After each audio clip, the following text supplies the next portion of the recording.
25 বছর একসঙ্গে ঘর করার পর স্বামীর মুখে তালাক শব্দটা শুনে পায়ের নিচ থেকে মাটি সরে যায় সাবিনা বেগমের। সে একদম স্তব্ধ হয়ে যায়। দ্বিতীয়বার তার স্বামী মুখ দিয়ে আবার একই শব্দ উচ্চারণ করতে নিলে সাবিনা তার মুখ চেপে ধরে নরম গলায় বলে, আল্লাহ দোহাই লাগে, আর এই নিকৃষ্ট শব্দটি উচ্চারণ করো না, আর না। কথাটি বলতে গিয়ে সাবিনা বেগম কান্না করে দেয়। তার চোখের পানি তার স্বামীর প্রতি ভালোবাসা প্রকাশ করে। সে যে চাইলেও তার স্বামীকে ছাড়তে পারবে না, সেটা বুঝিয়ে দিচ্ছে। এটা দেখে সাবিনা বেগমের স্বামী আলতাব হোসেন মুখের থেকে হাত সরিয়ে বলে, মুখে শব্দটা উচ্চারণ করতে বাধা দিলেই বুঝছি মন থেকে শব্দটি মুছে যাবে। সেটা তো যাবে না। তুই কেন বুঝতে পারছিস না? আমি তোর সঙ্গে থাকতে চাই না, একদমই না। তুমি পাগল হয়ে গেছো। আমাদের এত বছরের সংসার জীবন, দুজন সন্তান রয়েছে, আর তুমি এই বয়সে এসে বলছো তোমার আমাকে ভালো লাগে না, তোমার ডিভোর্স চাই। পাগল হয়েছ? সাবিনার কথা শুনে আলতাব রাগান্বিত গলায় বলে, একসাথে 25 বছর কাটিয়েছি বলে যে সারা জীবন কাটাতে হবে এমন তো কথা নেই। তাছাড়া এত বছর আমি তোমার সঙ্গে জোর করেছিলাম, তুমি আমার কাছে বিরক্তি অনেক আগে হয়ে গিয়েছিলে, তবু আমি জোর করে তোমার সঙ্গে ছিলাম, এটাই অনেক নয়? মেয়েটাকে? সাবিনার এই কথা শুনে আলতাব কিছুটা অবাক হয়। পরক্ষণে নিজেকে সামলে বলে, কোন মেয়ে? যার জন্য আজ তুমি এত পাগল হয়ে গেছো, আমাকে নিজের জীবন থেকে সরাতে উঠে পড়ে লাগছো, সেই মেয়েটাকে? সাবিনার কথা শুনে আলতাব কথা ঘোরানোর চেষ্টা করে। সে অস্বীকার করার চেষ্টা করে, তবে সাবিনা উচ্চ শব্দে এবং স্পষ্ট গলায় বলে, তোমার স্বভাব আমি ভালোই জানি, 25 বছরে কম তো দেখলাম না। এবার বলো, এখন আবার কোন মেয়ের পাল্লায় পড়েছ, যার জন্য সব ভুলে মরিয়া হয়ে উঠেছ? সে যেই হোক, তোমার মতো নয়। এটা শুনে সাবিনা বিরক্ত হয়ে বলে, ওহ তাই? অবশ্যই সেই মেয়েটা খুবই জঘন্য, নয়তো তোমার 22 এবং 18 বছরের দুজন ছেলে মেয়ে আছে জেনেও, তোমার বউ আছে জেনেও তোমার পিছনে পড়েছে। সেই মেয়ে আমার চেয়ে জঘন্যই হবে। হয়তো কোনো পাড়ার ব্যয়। সাবিনা! আলতাব চিৎকার করে ওঠে। এটা শুনে সাবিনাও চিৎকার দিয়ে ওঠে। সে বলে, চুপ, গলা নামিয়ে। খুব প্রেম জেগেছে মনে, তাই না? প্রেমের টানে একদম পাগল হয়েছিস, সব ভুলে গেছিস বুঝছি। তোর মনে নেই? তুই? আমার সব মনে আছে। শোনো সাবিনা, আমি আমার জীবনের সত্যিকারের ভালোবাসা পেয়ে গেছি, সেজন্য তোমার ব্ল্যাকমেইলে আর ভয় পাচ্ছি না, আর পাবেও না। আমার আর কিছুই প্রয়োজন নেই। আমি এখন শুধু তাকে চাই, সেই মানুষটাকে, যে আমাকে মানসিক শান্তি দিতে পারবে। শুধুমাত্র সেই পারবে। আলতাবের মুখে এই কথা শোনার জন্য সাবিনা প্রস্তুত ছিল না। আলতাব সবকিছু ছাড়ার জন্য প্রস্তুত। এটা শুনে সাবিনা কিছুটা উপহাস করে বলে, আচ্ছা, মেয়েটাকে গিয়ে সব বলো, দেখবে তোমার মানসিক শান্তি তোমাকে ফাঁকি দিয়ে উড়াল দিচ্ছে। যাও, একবার গিয়ে সত্যিটা বলো। আমি জানি এই সত্যি তাকে বলনি, বলবেও না। তবে হ্যাঁ, এটা আজ নয় তো কাল সে জানবেই। জানলে নিশ্চয়ই তোমার সঙ্গে থাকবে না। সে তোমার মতো নয় সাবিনা, সে আমাকে ভালোবাসে, খুব ভালোবাসে। সে সবকিছু মেনেই আমাকে চায়। আর হ্যাঁ, তাকে আমি অলরেডি সব বলে দিয়েছি। সে শুধু আমাকেই চায় বলেছে আমি যাতে তার কাছে যাই। সব জেনেও সে তোমাকে এই কথা বলেছে? সাবিনা ভীষণ অবাক হয়। আলতাব মাথা নাড়ায়। সাবিনা রাগ নিয়ে বলে, অসম্ভব। সম্ভব। সত্যিকারের ভালোবাসায় সব সম্ভব। তাছাড়া আমি বলবো, তুমি আমাদের নিয়ে না ভেবে বরং ডিভোর্স নিয়ে ভাবো। আমি খুব শীঘ্রই তোমাকে ডিভোর্স লেটার দিতে চলেছি। এটা শুনে সাবিনা পুরো হতাশ হয়ে যায়। সে আলতাবকে বোঝাতে চায়, কিন্তু সে তার কথা না শুনেই চলে যায়। সাবিনা সেখানে বসে পড়ে। আলতাবের কথাবার্তা আচরণে সাবিনা বুঝতে পারে এই মানুষটা তাকে কখনো ভালোই বাসেনি। শুধুমাত্র সে একাই তাকে ভালোবেসে গিয়েছে। সাবিনা এই মুহূর্তে কি করবে ভেবে না পেয়ে তার ছেলে মেয়েকে ফোন দেয়, যারা পড়াশোনার জন্য হোস্টেলে থাকছে। তাদের ফোন দিয়ে সাবিনা বাসায় আসতে বলে। রিমা এবং রানা হোস্টেল থেকে বাড়ি আসতে সাবিনা তাদের সব খুলে বলল। বাবার কাণ্ড শুনে রিমা এবং রানা দুজনই হতভম্ব হয়ে যায়। বাবা বাড়ি ফিরলে রাতে চারজনে মিলে আলোচনায় বসে। রানা কিছুটা রাগ নিয়ে কথা বললে রিমা তাকে থামিয়ে শান্ত গলায় বলে, বাবা, তুমি আমাদের কথা ভাববে না? এই বয়সে এসে যখন আমাদের বিয়ের সময়, সেই মুহূর্তে তুমি মায়ের সঙ্গে সম্পর্ক শেষ করে অন্য কাউকে বিয়ে করার কথা ভাবছো? আমাদের কথা না হোক, মান সম্মানের কথা তো ভাববে। এসব জানাজানি হলে আমাদের কত সমস্যায় পড়তে হবে, তুমি বোঝো না? লোকের কাজ লোকে করবে, তাদের জন্য তো আমি আমার জীবনটা শেষ করতে পারি না। আলতাবের এমন মন্তব্য শুনে রিমা হতাশ হলেও সে বোঝানোর চেষ্টা করে। আলতাব কোনো কিছু না বুঝে বলে, দেখ, তোদের মায়ের সঙ্গে আমার মনের মিল কখনোই ছিল না। আমাদের বিয়েটা এমনিতেও টেকার নয়, তাই অহেতুক কথা বাড়াস না। আমি জানি এই মুহূর্তে তোদের আমার সিদ্ধান্তকে ভুল মনে হচ্ছে, কিন্তু বিশ্বাস কর, একটা সময় পর তোরা বুঝতে পারবি আমি কোনো ভুল সিদ্ধান্ত নিইনি। একটু থেমে আলতাব পুনরায় বলে, প্রত্যেক মানুষেরই ভালো থাকার অধিকার আছে। আমি আমার ভালো থাকা যদি খুঁজে নিই, তবে তোদের সমস্যা কোথায়? সমস্যা হওয়ার তো কথা নয়। এটা শুনে রানা ক্ষিপ্ত হয়ে বলে, বুড়ো বয়সে ভীমরতি ধরেছে, বয়স 50 পেরিয়ে গেছে, এখন এই বয়সে এসে পরকীয়ার মতো নোংরামিতে যুক্ত হয়েছ। নিজের স্ত্রী সন্তান কারো কথা ভাবছ না, লজ্জা করে না? আবার বড় মুখ করে এসব কথা বলছো। তোমার কি বিন্দু পরিমাণ লজ্জা লাগছে না এসব বলতে? না, কারণ আমি জানি আমি যা করছি বা বলছি সবটাই ঠিক। বাবা, চিৎকার করে রানা তেড়ে আসে। রিমা এবং সাবিনা থামিয়ে দেয়। সাবিনা আলতাবের কাছে হাত জোর করে বলে, আমার কথা না ভাবো, দয়া করে একটু ছেলে মেয়ের কথা ভাবো। প্লিজ, ভুল পথ থেকে ফিরে আসো। শোনো সাবিনা, যতই ছেলে মেয়েকে বাসায় ডেকে এনে আমার নামে বিচার বসাও, কাজ হবে না। আমি সিদ্ধান্ত নিয়ে নিয়েছি। তোমার সঙ্গে গত 25 বছরে থেকে আমি শুধু আমার জীবনটাই নষ্ট করেছি, এছাড়া কিছু নয়। এখন জীবন যখন আমাকে একটা সুযোগ দিচ্ছে, এই বয়সে এসে যখন আমি আমার ভালো থাকা খুঁজে পেয়েছি, তখন কেন ভালো থাকাটা বেছে নিব না? একটু থেমে এবার আলতাব হাত জোর করে, তারপর বলে, তুমি আমার উপর দয়া করো, চুপচাপ আমাকে ডিভোর্সটা দিয়ে দাও, সব ঝামেলা শেষ করো। আমি আমার জীবনটা সুন্দরভাবে গুছিয়ে নিচ্ছি, তুমিও তোমারটা নাও। এটা বলে আলতাব শোবার ঘরে গিয়ে দরজা বন্ধ করে দেয়। রিমা, সাবিনা, রানা হতাশ হয়ে সেদিকে তাকিয়ে থাকে। রানা তো রাগান্বিত গলায় বলে, বাবার ভীমরতি আমি ছোটাচ্ছি মা, তুমি শুধু আমাকে অনুমতি দাও, কয়েক ঘা পিঠে পড়লে সব ঠিক হয়ে যাবে। হবে না, গত 25 বছরে কম তো চেষ্টা করিনি তার স্বভাব বদলানো না। এখন এই বয়সে এসেও মৃত্যুর ভয়টাও কাজ করছে না। আমি তোদের ডেকেছিলাম বড় আশা নিয়ে, ভেবেছিলাম তোদের দিকে তাকিয়ে হলো তোদের বাবা নিজের ভুলটা বুঝতে পারবে, কিন্তু মনে হয় না বুঝবে। এই মানুষটা শুধরানোর নয়।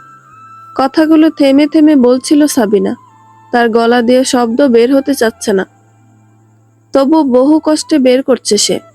এই সময় এসে আলতাবের এমন পাগলামি দেখতে হবে, সেটা সাবিনা কিছুতেই মেনে নিতে পারছিল না। রিমা মাকে জড়িয়ে ধরে, রানাও যথাসম্ভব সান্ত্বনা দেওয়ার চেষ্টা করে। কয়েকদিন পর হাতে ডিভোর্স পেপার নিয়ে একটি পার্কের নিরিবিলি এক স্থানে থাকা বেঞ্চের ওপর বসে রয়েছে সাবিনা। সাবিনা এবং তার সন্তানরা আলতাবকে কিছুতেই বোঝাতে পারল না সে সাবিনাকে ডিভোর্স দিয়েই দিল।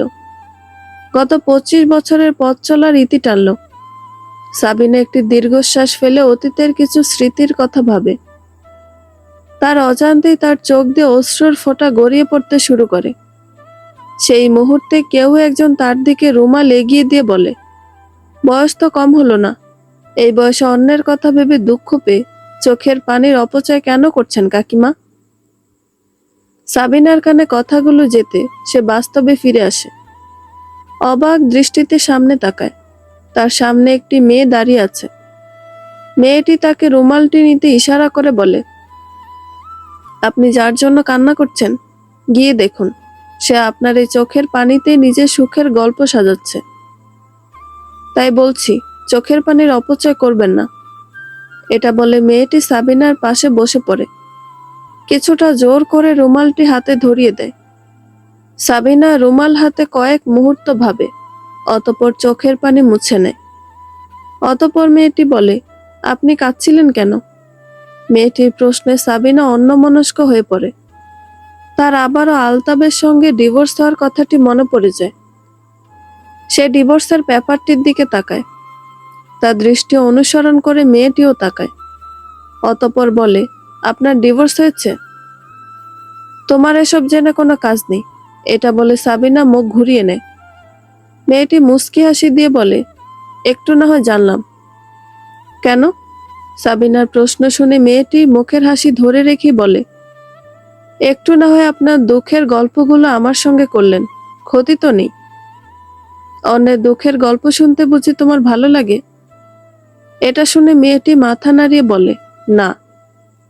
তবে অন্যের দুঃখের গল্প শুনতে চাও কেন? আমার জীবন অনেক সুপ্ত, তাই আমি অন্যের দুঃখের সঙ্গে আমার সুখটা বিনিময় করি। মেয়েটির মুখে এই কথা শুনে সাবিনা কিছুটা চমকে যায়। সে মেয়েটির হাসি মাখা মুখের দিকে তাকিয়ে থাকে। কয়েক মুহূর্ত তাকিয়ে আনমনে বলে ওঠে, স্নিগ্ধ, মিষ্টি এক মুখ। কিছু বললেন? না। সাবিনার মুখে এটা শুনে মেয়েটি তার হাত বাড়িয়ে দেয়। সে খুব মিষ্টি করে বলে, আমি মেঘা, চলুন না আমরা পরিচয় হই কাকিমা। হাঁটুর বয়সে একটি মেয়ের সঙ্গে পরিচিত হওয়ার ইচ্ছে আমার নেই, এটা বলে সাবিনা উঠে দাঁড়ায়। সে কথা বাড়াতে চায় না।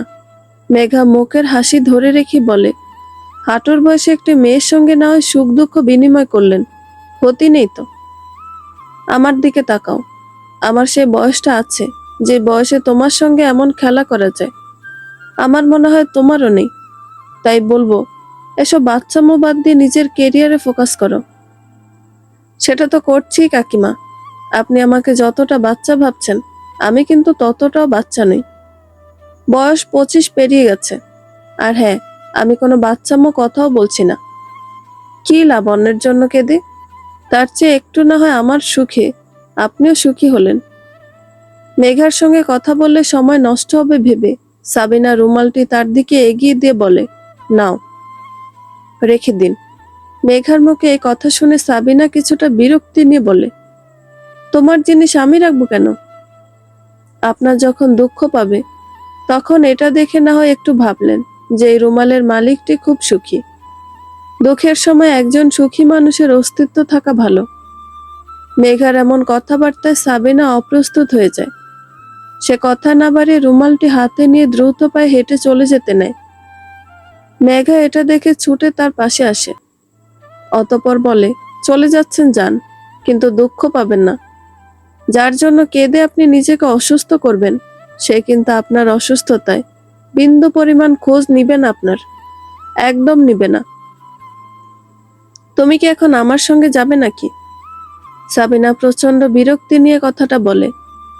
মেঘা তার বিরক্তি বুঝে বলে, আমার মতো মিষ্টি একটি মেয়েকে আপনার বিরক্ত লাগছে, তাহলে নিশ্চয়ই চোখের পানি খরচা করতে গিয়ে আপনি পাওয়ার হারিয়েছেন। নয়তো আমার এত সুন্দর মুখটা দেখে কেউ বিরক্ত হতে পারে? একদমই পারে না। তুমি আমার পিছু নিচ্ছ কেন? সাবিনা দাঁড়িয়ে যায়। সে মেঘার চোখের দিকে তাকিয়ে কথাটি বলে। প্রথমে অবশ্য মেঘা ঘাবড়ে যায়, পরক্ষণে নিজেকে সামলে বলে, সত্যি বলবো, মিথ্যা আমি পছন্দ করি না। সাবিনার এই কথা শুনে মেঘা অন্যমনস্ক হয়ে যায়। পরক্ষণে নিজেকে সামলে বলে, আমার যে মাথাটা আছে না, এটা না প্রচুর গন্ডগোল রয়েছে। এটা বলে আঙুল দিয়ে মাথাটা দেখায়। অতঃপর একটু থেমে আবার বলে, একবার যখন এই মাথাটা ঠিক করে যে কারো সঙ্গে সুখ দুঃখ বিনিময় করবে তখন এটা করেই ছাড়ে। বাচাল মেয়ে। এটা বলে সাবিনা বিরক্তি নিয়ে চলে যায়। মেঘাও তার পিছু নিয়ে তার বাড়ি অব্দি আসে। এই পার্ক থেকে সাবিনার বাড়িটা কাছে। সাবিনা বাড়ির ভেতর প্রবেশ করলে মেঘা হতভম্ব হয়ে নিজেই নিজেকে বলে, আমি এভাবে তার বাড়ি অবধি কেন আসলাম? মাথাটা সত্যি গেল। এটা ভেবে নিজে আপন মনে হাসে। সাবিনা বাড়ি ফিরতে রিমা তাকে জড়িয়ে ধরে, তার কপালে চুমু খেয়ে বলে, তুমি কোথায় গিয়েছিলে মা? রিমার কণ্ঠে উদ্বিগ্নতা ছিল। সে বাবা মায়ের বিচ্ছেদের পর এভাবে মাকে ঘর ছাড়া দেখে ভয় পেয়ে গিয়েছিল। তার মনের মাঝে এই ভয়টা কাজ করছিল, যদি মা কিছু করে দেয়। মেয়ের চিন্তা বুঝতে পেরে সাবিনা বলে, আমার জীবন তো শেষই। এই বয়সে এসে নিজেই নিজেকে শেষ করে আর পাপ করতে চাই না রে মা। তাই ভয় পাস না, আমি ভুল কিছু করব না। প্লিজ মা, থামো।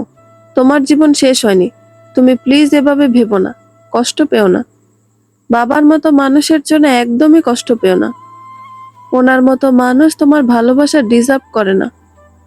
তবুও তুমি তাকে ভালোবেসে গিয়েছো, এটাই অনেক। রিমার কথা শুনে সাবিনা চোখের পানি ধরে রাখতে পারে না। সে মেয়েকে বুকে জড়িয়ে কান্না করতে থাকে। সেই সময়ে রানা এসে তাদের পাশে দাঁড়ায়। সে নরম গলায় বলে, রিমা, তুই কিছুদিন মায়ের কাছে থাক। আমার পক্ষে এখানে থাকা সম্ভব নয়। পড়ালেখার ভীষণ চাপ। এই মুহূর্তে বাসায় থাকা সম্ভব নয়। সামনে এক্সাম। বাসায় তো সেই পরিস্থিতিও নেই যে শান্তিতে পড়তে পারবো। রিমার নাম নিল কথাগুলো রানা সাবিনাকেও বলে। সাবিনা বুঝতে পেরে বলে, তোরা দুজনে হোস্টেলে ফিরে যা। এভাবে পড়ালেখার ক্ষতি করে লাভ নেই। কিন্তু মা, রিমাকে মাঝপথে থামিয়ে দিয়ে সাবিনা বলে, যা হওয়ার তা হয়ে গেছে। আমি ঠিক আছি। আমি এখানে ঠিক নিজেকে মানিয়ে নিতে পারবো। কিন্তু তোরা আমার জন্য পড়ালেখায় অমনোযোগী হয়ে পড়িস, সেটা আমি মেনে নিতে পারবো না। তাছাড়া এখানে থাকলে নানান লোকে তোদের নানান কথা বলবে। আমি চাই না আমার সন্তানরা এমন কিছুর সম্মুখীন হোক। মায়ের কথার ভাবার তো বুঝতে পেরে রিমা চুপ করে যায়। পরক্ষণে নিজেকে সামলে বলে, না মা, তোমাকে আমরা এভাবে এখানে একা ফেলে রাখতে পারবো না। তাছাড়া বাবা এসে যদি আবার ঝামেলা করবে না। তোর বাবা আমাকে ডিভোর্স পেপার পাঠিয়ে তার নতুন ভালোবাসার কাছে গিয়েছে। এখানে আর আসবে না, আসলেও লাভ নেই। এই বাড়ি তোর জায়গা হবে না। একটু থেমে সাবিনা আবার বলে, তোরা চিন্তা করিস না, সবটা আমি সামলে নিতে পারবো। তোরা হোস্টেলে ফিরে যা। সাবিনা বেশ খানিকটা সময় নিয়ে নিজের ছেলে মেয়েকে বোঝায়, বিশেষ করে মেয়েকে। সে বলে, তোরা পড়ালেখা করে মানুষের মতো মানুষ হ, এটাই আমি চাই। এখন তোদের নিয়ে আমার সব স্বপ্ন, আশা, ভরসা। তোরা ভালো থাকলে আমি ভালো থাকবো, প্রতিষ্ঠিত হলে আমি খুশি থাকবো। অবশেষে রিমাও হোস্টেলে যাওয়ার সিদ্ধান্ত নেয়। তবে মায়ের মনের অবস্থা ভেবে এখনো তার চিন্তা হচ্ছে। সাবিনা চিন্তা করতে বারণ করে। আলতাপ খুশি মনে তার প্রেমিকার বলা স্থানে এসে বসে রয়েছে। বেশ খানিকটা অপেক্ষা করার পর সে তাকে ফোন দেয়। প্রথমবার রিং হয়ে বেজে যায়, কেউ ফোন ধরে না। আলতাপ কিছুটা অবাক হলো, দ্বিতীয়বার ফোন দেয়। এবার ধরে। ফোনটা ধরতে আলতাপ বলে, প্রিয়া, কোথায় তুমি? বাসায় ঝামেলা হয়ে গেছে, আজ আমি আসতে পারবো না। তুমি আপাতত কোন একটি হোটেলে রাত কাটাও, কাল এসে আমি সবটা বলছি। আলতাপ প্রিয়ার কথা শুনে চিন্তিত হয়ে পড়ে। প্রিয়া তাকে আশ্বাস দিয়ে বলে, চিন্তা করো না, আমি তোমারই আছি, তোমারই থাকবো। কাল যথাসময়ে চলে আসবো। এই ভরসাই তো সব ছেড়ে তোমার কাছে আসছি। প্রিয়া, আমি তোমাকে খুব ভালোবাসি। আমি জানি তুমিও আমাকে খুব ভালোবাসো। আলতাবের কথা শুনে প্রিয়া মুচকি হাসে। সে জবাবে ভালোবাসি বলে, অতঃপর ফোন রাখে। প্রিয়া ফোন রেখে মুচকি মুচকি হাসে, মনে মনে বলে, খুব ভালোবাসি গো। অন্যদিকে আলতাফ ফোন রেখে আশেপাশে ভালো হোটেল কোথায় রয়েছে সেটা খুঁজতে থাকে। সেই সময় অবশ্য রানা তাকে ফোন দেয়, কিন্তু সে ধরে না। সে সব পিছুটান ছেড়ে চলে এসেছে। এখন আর পিছু ফেরার উপায় নেই। ছেলে মেয়েকে বিদায় দিয়ে সাবিনা এসে সেই পার্কে বসে। সকালবেলা এখানে তেমন মানুষের দেখা পাওয়া যায় না, তাই তেমন কেউ নেই। সাবিনা বসে মনে মনে দীর্ঘশ্বাস ফেলে। মনে মনে জীবনের হিসাবগুলো করে নেয়। সেই মুহূর্তে মেঘা এসে তার পাশে বসে। মেঘাকে এখানে দেখে সাবিনা অবাক হয়। সে বিরক্তি নিয়ে বলে, তুমি আমাকে অনুসরণ করছো? না তো, আর আমি মেয়ে মানুষ, আপনাকে কেন অনুসরণ করব কাকিমা? মেঘার এই প্রশ্নে সাবিনা তার দিকে কঠিন চোখে তাকায়।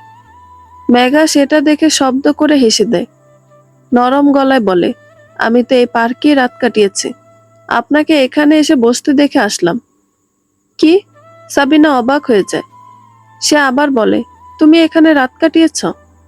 হ্যাঁ, বাসা ভাড়া পাইনি, তাই এখানেই থাকতে হলো। মেঘার মুখে এই কথা শুনে সাবিনা কৌতূহলী চোখে তাকায়। মেঘা ধীরে ধীরে বলে, এই শহর আমি নতুন, একটি কাজে আসা, এসে বিপদে পড়ে গেলাম, বাসা পাচ্ছি না থাকার জন্য। এমন জীবন নিয়ে তুমি আবার সুখ বিনিময় করছো? সাবিনা কথাটি উপহাস করে বলে। এটা শুনে মেঘা মুখে হাসি রেখে বলে, তো এখানে দুঃখের কি হলো? জীবন মানেই তো এমন কিছু পরিস্থিতির সম্মুখীন হতে হবে, তো এটা দুঃখের কেন হবে? বরং আমার তো এখানে রাতে থাকতে সেই মজা লাগছে। মেঘার মুখে এই কথা শুনে সাবিনা একটু অন্যমনস্ক হয়ে যায়। পরক্ষণে নিজেকে সামলে সাবিনা বলে, এত বড় মেয়ে, একা এই পার্কে রাত কাটাতে ভয় হয়নি? যদি কিছু হয়ে যেত? হলে হতো, যা হওয়ার তা এমনি হবে। অহেতুক সেটার কথা ভেবে আমি আগেই কেন ভয় পেয়ে থাকবো? আর যা হয়ে গেছে সেটা হয়ে গেছে, সেটা তো আর বদলানো যাবে না, তাই সেটা ভেবেও কষ্টে থাকা উচিত নয়।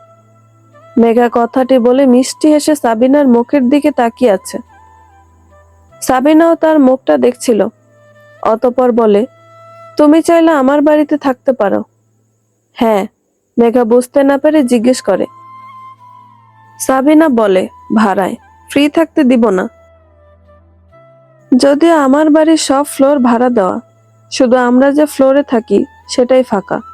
আপাতত কয়েকদিন আমার সঙ্গেই থেকো, এর মাঝে এক ফ্যামিলি চলে যাবে, তারা চলে গেলে না হয় তুমি সেখানে থেকো।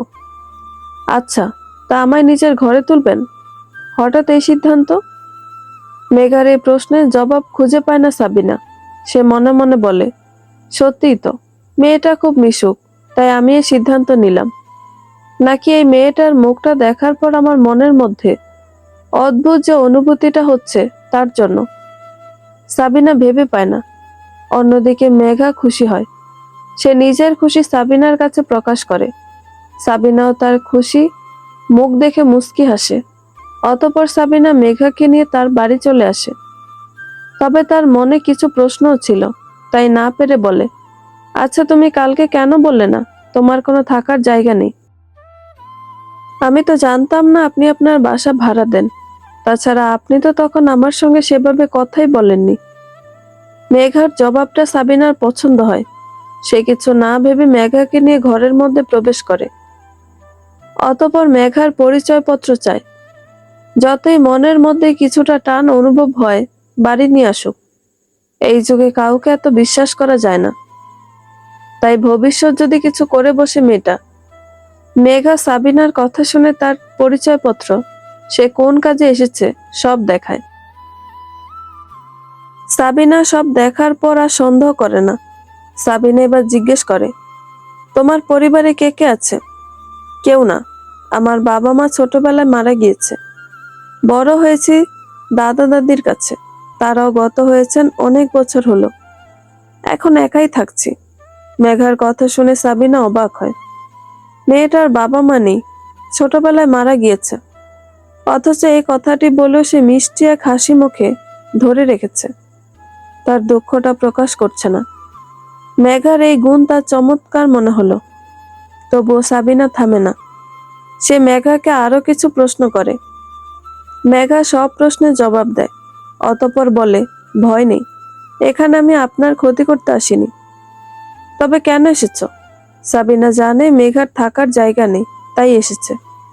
তবুও কেন জানি প্রশ্নটা করলো। মেঘা তার প্রশ্ন শুনে উত্তর দিল, বিনিময় করতে। কথাটি শুনে সাবিনা হেসে দেয়। নিজের জীবনে দুঃখের শেষ নেই, সে এসেছে সুখ বিনিময় করতে। সাবিনার মুখে হাসি দেখে মেঘাও খুশি হয়। আলতাফ প্রিয়াকে চোখের সামনে দেখে খুব খুশি হয়ে যায়। সে তাকে জড়িয়ে ধরতে নিলে প্রিয়া বাধা দেয়।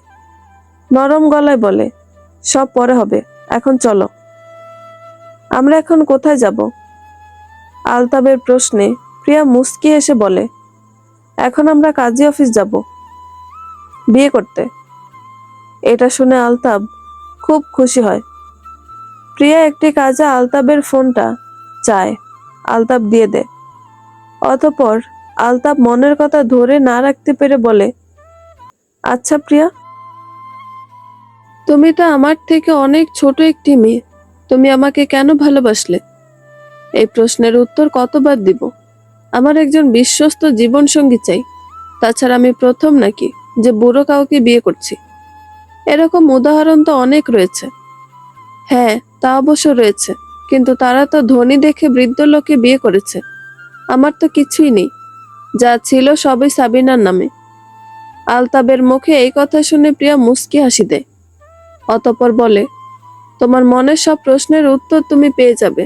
এখন চলো, বিয়েটা করে নিই। সেই সঙ্গে তোমার জন্য একটি সারপ্রাইজ রয়েছে। সারপ্রাইজ? আলতাবের প্রশ্নে প্রিয়া মাথা নাড়ায়। অতঃপর তারা দুজন একটি ভিড় বাসে উঠে পড়ে। আলতাব যদিও রিকশায় উঠতে চেয়েছিল, তবে প্রিয়া রাজি হয়নি। সে বাসে যাবে, তাই আলতাবকেও মানতে হয়। বাসে ওঠার পর প্রিয়া আলতাবকে দুষ্টু ইশারা দিলে সে লোকজনের দিকে নজর দিয়ে দেখে কেউ দেখছে কিনা। অতঃপর প্রিয়ার গালটা টিপে দেয়। একটু পর প্রিয়ার কোমরে হাত দিতে নিলে সে ধাক্কা দিয়ে তাকে একটি থাপ্পড় বসিয়ে দেয়। রাগান্বিত গলায় বলে, বুড়ো বয়সে ভীমরতি, মরার বয়স হয়ে গেছে, তুই এখন এই বয়সে বাসে উঠে মেয়ের বয়সী মেয়েকে নোংরা স্পর্শ করিস? কি হয়েছে আপা? বাসের অন্যরা জিজ্ঞেস করতে প্রিয়া কাঁদো কাঁদো গলায় বলে, এই লোকটা আমাকে নোংরাভাবে স্পর্শ করেছে। কি? এই বুড়ো বাম, তুই নষ্ট তা মানলাম, তাই বলে মেয়েটার বয়স দেখবি না? এদিকে এসব দেখে আলতাব হতভম্ব হয়ে যায়। সে বুঝতে পারছে না কি হচ্ছে। এরই মাঝে যারা প্রিয়ার গায়ে লোকটিকে হাত দিতে দেখেছে তারাও সাক্ষী দেয়। লোকজন আলতাবকে মারতে নেয়। আলতাব বলে, না, আপনারা ভুল ভাবছেন, ও আমার হবু বউ, আমরা তো বিয়ে করছি। ছি ছি, শেষমেশ আমার বাবার বয়সে এক লোকের থেকে এমন কথা শুনতে হলো। প্রিয়া পুরো অভিনয় করতে শুরু করে। তার এই জীবনের কোনো অর্থ রইল না। তার সঙ্গে তার বাবার মতো একজন খারাপ কিছু করতে চাইছে। লোকজন ইতিমধ্যে খেপে গিয়েছে। তারা আলতাবের কোনো কথা না শুনে তাকে ইচ্ছে মতো মারতে থাকে। কেউ কেউ ভিডিও করছে। আলতাবের মুখ স্পষ্ট দেখা যায়, তেমন ভিডিও করে তার সম্পর্কে আজে বাজে কথা বলে সামাজিক যোগাযোগ মাধ্যমে ছেড়ে দেয়। আলতাব সবাইকে বোঝানোর চেষ্টা করে তারা ভুল ভাবছে। সে তো প্রিয়ার ভালোবাসা এতটাই অন্ধ যে এখনো ভাবছে প্রিয়া বোধহয় না বুঝে এসব বলছে। প্রিয়া এমন কাণ্ড দেখে মনে মনে খুব হাসে। আলতাব এক পর্যায়ে উচ্চ শব্দে বলে, আপনারা ভুল করছেন।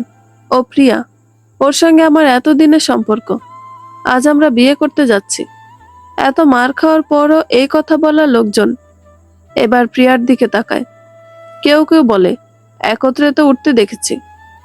প্রিয়া বলে, একসঙ্গে নয়, বরং উনি আমার পিছু নিয়ে উঠেছে বাসে, এমনটাই হবে, এছাড়া তেমন কিছু নয়। আর শুনুন, ওই লোকটা মিথ্যা কথা বলছে। প্রিয়া, তুমি এমন কেন করছো? কে প্রিয়া? এখন মিথ্যা গল্প বানানো হচ্ছে।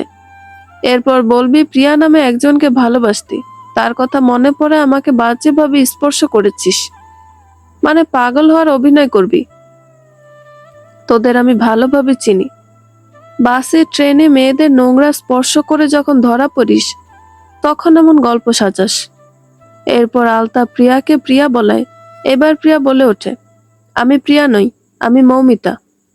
প্রিয়া অর্থাৎ মৌমিতা নামের আইডি কার্ড দেখালে সবাই নিশ্চিত হয়ে যায় আলতা পাগল হওয়ার অভিনয় করতে যাচ্ছে। এবার প্রিয়া তার পায়ের জুতো খোলা আলতাবের গালে মারে। এই দৃশ্য ক্যামেরাবন্দি হয়ে যায়। প্রিয়া জুতা মেরে বলে, এই বয়সে এসে ধর্মকর্ম বাদ দিয়ে মেয়ের বয়সী মেয়েদেরকে ডিস্টার্ব করার শাস্তি এটা। তোকে আমরা পুলিশে দিলাম না, তবে আশা করে আজকের পর আর তুই এসব করবি না, করার সাহসও দেখাবি না। আলতা প্রিয়ার এই রূপ দেখে পুরোপুরি হতভম্ব হয়ে যায়। যার জন্য নিজের স্ত্রী সন্তান সব ছেড়ে চলে আসলো, সেই মেয়েটা তাকে এভাবে অপমান অপদস্থ করছে, কিন্তু কেন? প্রিয়া বোধহয় আলতাবের মনের কথা বুঝতে পারল। সে শব্দ না করে ঠোঁট নাড়িয়ে বলে, সারপ্রাইজ। আলতাবকে বাস থেকে কুকুরের মতো নামিয়ে দেওয়া হয়। ইতিমধ্যে সে ভাইরাল হয়ে গেছে। লোকজন তার ছবি পোস্ট দিয়ে ক্যাপশনে লিখছে, কচি মেয়ে ধরতে গিয়ে চাচা মিয়া কট। আলতাব এসবের কিছুই জানে না। সে শুধু জানে সে যাকে ভালোবেসে বাড়ি ছেড়েছে সে তাকে ভরা বাসে সবার সামনে অপমানিত করলো। সবাই তাকে খুব বাজে লোক ভেবেছে, খুব বাজে। রিমা, এটা আঙ্কেল না? রিমার বান্ধবী কথাটা বলে ভিডিওটি দেখায়। আলতাবের কাণ্ড দেখে রিমা পুরো হতভম্ব হয়ে যায়। তার বান্ধবী কিছুটা উপহাস করে বলে, ছি, এই বয়সে তোর বাবা এসব করে বেড়াচ্ছে। অন্য এক বান্ধবী পাশ থেকে বলে ওঠে, ভালোই হয়েছে কখনো তোর বাড়ি যায়নি। তোর বাড়ি গেলে তো আমাদের রক্ষে ছিল না। তোর বাবার যা চরিত্র, আমাদের সঙ্গে না কিছু করে বসতো। রিমা তাদের কথা শুনে নির্বাক হয়ে যায়। কোনো উত্তর দেওয়ার ভাষা পায় না। সেই সময় রানা ফোন দেয়। রিমার প্রথমে সাহস হয় না ফোনটা ধরার। বারবার ফোনে রিং বাজে, বাধ্য হয়ে ফোনটা ধরে। রিমা ফোনটা ধরতে রানা মলিন গলায় বলে, দেখেছিস বাবার কাণ্ড? হ্যাঁ, রিমা মনমরা কণ্ঠে জবাব দেয়। রানা রাগান্বিত গলায় বলে, লোকটা আমার বাবা, আমার ভাবতেও লজ্জা হচ্ছে। তার জন্য এখন আমি বন্ধুদের কাছে মুখ দেখাতে পারছি না। পরিবারের সঙ্গে যত ছবি পোস্ট দিয়েছি সব ডিলিট দিয়েছি, তাও সবাই জেনে গেল। এই লোকটা আমাদের শান্তি দিবে না। আমার তো এখন ইচ্ছে করছে গিয়ে জানে মেরে ফেলি। বাবা এমন কাজ করতে পারে সেটা আমিও ভাবতে পারছি না। অবশ্য যে লোক এত বছরের সংসারের ইতি টানতে পারে পরকীয়ার জন্য, সে সব পারে। আমরাই আমাদের বাবাকে ভালো ভাবতাম। এটা বলে রিমা এবার কান্না করে দেয়। রানাও মলিন গলায় বলে, হ্যাঁ, এই ঘটনার পর তো এখন আমি ক্লাসে যেতে পারছি না। আমার বারবার মনে হচ্ছে ক্লাসের সবাই আমাকে দেখে হাসবে। মা জানে? রিমার এই প্রশ্ন শুনে রানা জানে সে মাকে ভিডিওটা পাঠিয়েছে। তার মা হয়তো দেখেছে। রানা এবং রিমা একে অপরকে সান্ত্বনা দিচ্ছিল। এই মুহূর্তে তাদের ভরসা দেওয়ার কেউ নেই। হয়তো তাদের মা এটা দেখে ভেঙে পড়েছে। আর তারা যেখানে আছে সেখানে তো সবাই তাদের নিয়ে হাসাহাসি করতে ব্যস্ত হয়ে পড়েছে। তাই এখন দুই ভাই বোনের ভরসা দুজনেই। সাবিনা তার স্বামীর এসব কাজ দেখে পুরো হতভম্ব হয়ে যায়। আলতাবের চরিত্রের দোষ আছে, তাই বলে এতটা জঘন্য সে? সাবিনা এটা মেনে নিতে পারল না। সে ফোন হাতে নিয়ে কান্নায় ভেঙে পড়ে। তার কান্নার শব্দ শুনে পাশের ঘর থেকে মেঘা বেরিয়ে আসে। সে এসে সাবিনার পাশে বসে। তার কাঁধে হাত রাখতে সাবিনা তাকে জড়িয়ে ধরে কান্নায় ভেঙে পড়ে। মেঘা কিছু বুঝে উঠতে পারে না। সাবিনা তাকে ফোনে থাকা ভিডিওটা দেখিয়ে বলে, এটা আমার স্বামী। মেঘা সবটা বুঝতে পেরে শান্ত গলায় বলে, যার সঙ্গে ডিভোর্স হয়ে গিয়েছে সে কিভাবে স্বামী হয়? আর আপনি এই লোকটার জন্য কান্না করছেন? এত জঘন্য এক লোকের জন্য কান্নাও বা করছেন কেন আপনি? এটা তো ঠিক নয়। চোখের পানি এমন অপচয় কেন করছেন? মেঘার কথা শুনে সাবিনা চুপ হয়ে যায়, তবে কান্না থামে না।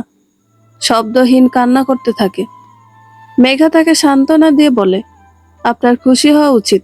এমন একটি মানুষের সঙ্গে আপনার নামটা জুড়ে নেই সেটা ভেবে। আপনাদের ডিভোর্সের পর আপনি তার এসব নোংরামি দেখতে পেয়েছেন। একটা কাগজের সয়ে বুঝি সব শেষ হয়ে যায়? সাবিনার মুখে এই কথা শুনে মেঘা জবাব দিতে পারে না। সে প্রসঙ্গ বদলে বলে, আমি আমার খাবারের ব্যবস্থা নিজে করব, নাকি আপনি আমাকে খাওয়াবেন? তার বিনিময়ে টাকাটা নিয়ে নিলেন। আচ্ছা, আমিই খাওয়াবো নে। এটা শুনে মেঘা কিছুটা গভীর নজরে তাকিয়ে বলে, আপনি আমাকে খাওয়াবেন কিভাবে? কান্না করার পর রান্না করার সময় পাবেন? মনে তো হয় না সময় পাবেন। আপনার এই কান্না তো থামার নয় দেখছি। এটা শুনে সাবিনা ম্লান হাসে। মেঘার মজার স্বরে অন্যরকম ভাবভঙ্গি নিয়ে বলা কথা তার খারাপ লাগছে না। মেঘা বুঝতে পেরে আবার বলে, চুল তো পেকেই গেল। এই বয়সে এসে কান্না করে যদি সব সময় নষ্ট করেন, তবে নিজের ভুলের জন্য অনুশোচনা করে সঠিক পথে হাঁটা শুরু করবেন কিভাবে? ভুল? সাবিনা অবাক হয়ে প্রশ্ন করে। মেঘা মাথা নাড়িয়ে বলে, ভুল মানুষকে জীবনে বেছে নেওয়া, তার জন্য অনবরত চোখের পানি ফেলা, এগুলো বুঝি ভুল নয়? তুমি ঠিকই বলেছ।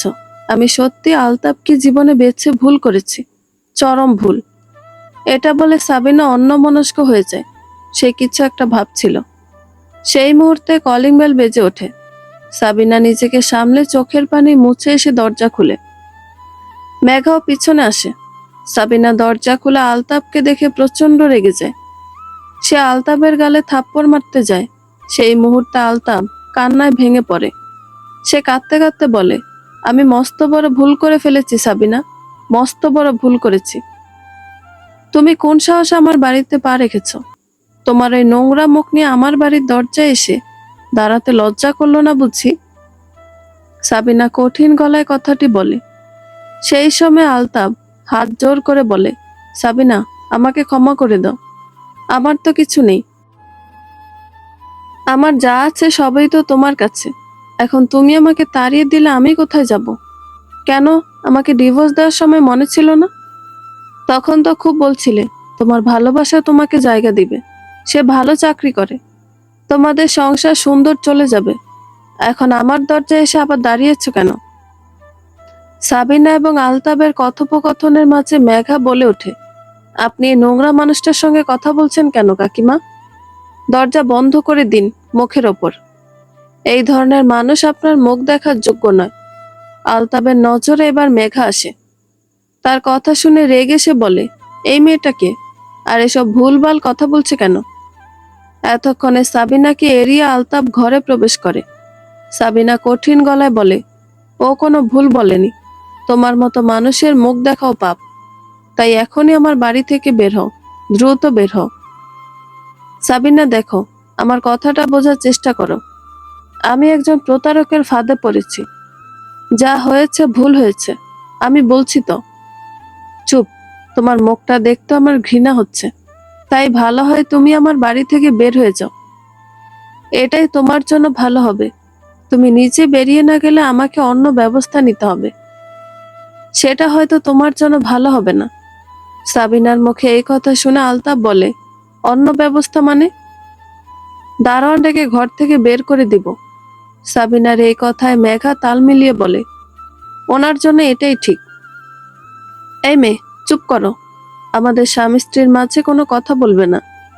আলতাবের এই কথায় সাবিনা প্রতিবাদ করে। সে বলে, তুমি ভুলে যাচ্ছ, আমরা স্বামী স্ত্রী নই। তাই ভালোই ভালোই বের হও, নয়তো দারোয়ান ডাকবো। ও আচ্ছা তাই, আমিও ভালোভাবে ক্ষমা চেয়েছিলাম। যেহেতু তুই সেটা মানছিস না, তাহলে এবার আমাকেও নিজের স্বরূপ দেখাতে হয়। তুমি আর কি দেখাবে? তোমার স্বরূপ সবাই ইতিমধ্যে দেখেছে। এভাবে এক কথা দুই কথায় সাবিনা এবং আলতাবের ঝগড়া বেঁধে যায়। তর্কের মাঝে সাবিনা বারবার তাকে ঘর থেকে বের হতে বলে। এটা সাবিনার বাড়ি। আলতাবের সব সম্পত্তি সাবিনার নামে। সেজন্য এতকাল নিজের নোংরা চরিত্র প্রকাশ করতে পারেনি আলতাব। অনেক মেয়ের সঙ্গে সম্পর্কে জড়ালেও কাউকে বিয়ে করতে পারেনি। কারণ বিয়ে করলে সব হারাতে হবে। মেয়েরাও এটা জেনে তাকে ছেড়ে দেয়। এবার প্রিয়া অর্থাৎ মৌমিতা সব জেনেই তাকে বিয়ে করার স্বপ্ন দেখিয়ে দুজনা ডিভোর্স করিয়ে দিয়েছে। আলতাব জানে সাবিনার বাড়ি, তাই সাবিনা তাকে বের করে দিতে পারে। এখানে সে জোর করে থাকতে পারবে না। তাই সে বলে, আচ্ছা আমি চলে যাচ্ছি। তবে হ্যাঁ, এবার আমি রানা এবং রিমার কাছে যাচ্ছি। মানে, তুমি ওদের কাছে কেন যাবে? যা করেছো তাতে ওরা এখন কোন পরিস্থিতিতে আছে তার ঠিক নেই। তোমার জন্য হয়তো বন্ধুদের সামনে ওরা মুখ তুলে দাঁড়াতে পারবে না। সেখানে তুমি ওদের কাছে গিয়ে ওদের মনের জ্বালা বাড়াতে চাও? এটা শুনে আলতাব শয়তানি এক হাসি দিয়ে বলে, ওরা ওর বাবার আসল রূপটা দেখলো, তাতে ওদের লজ্জায় মুখ দেখানোর জায়গা নাই। ভাবো তো, মায়ের রূপটা দেখার পর কেমন হবে? এটা শুনে সাবিনা হতভম্ব হয়ে যায়। সেই সঙ্গে মেঘা অবাক হয়। আলতাব ঠান্ডা গলায় বলে, আমাকে এখানে থাকতে না দিলে আমি ওদের কাছেই যাব এবং তোমার রূপটা সুন্দরভাবে দেখিয়ে আসব। এবার বলো, আমি এখানে থাকবো নাকি চলে যাব? না। সাবিনা কয়েক পা পিছিয়ে যায়। পড়ে যেতে নেয় মেঘা ধরে ফেলে।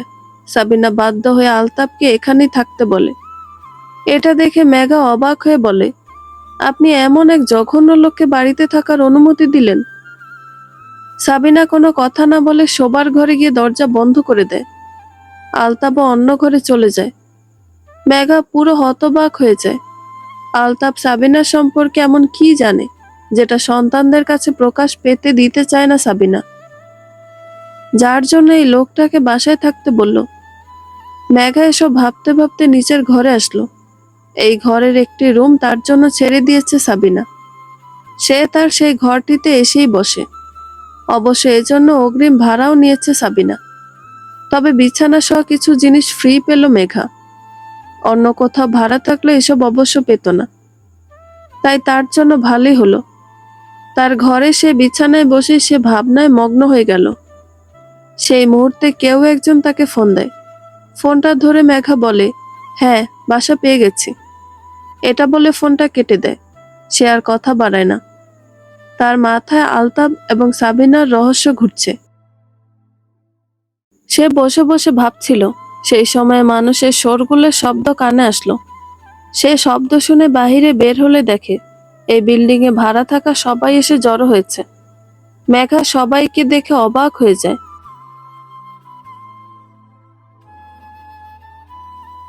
সাবিনা বের হতে সবাই ঘিরে ধরল।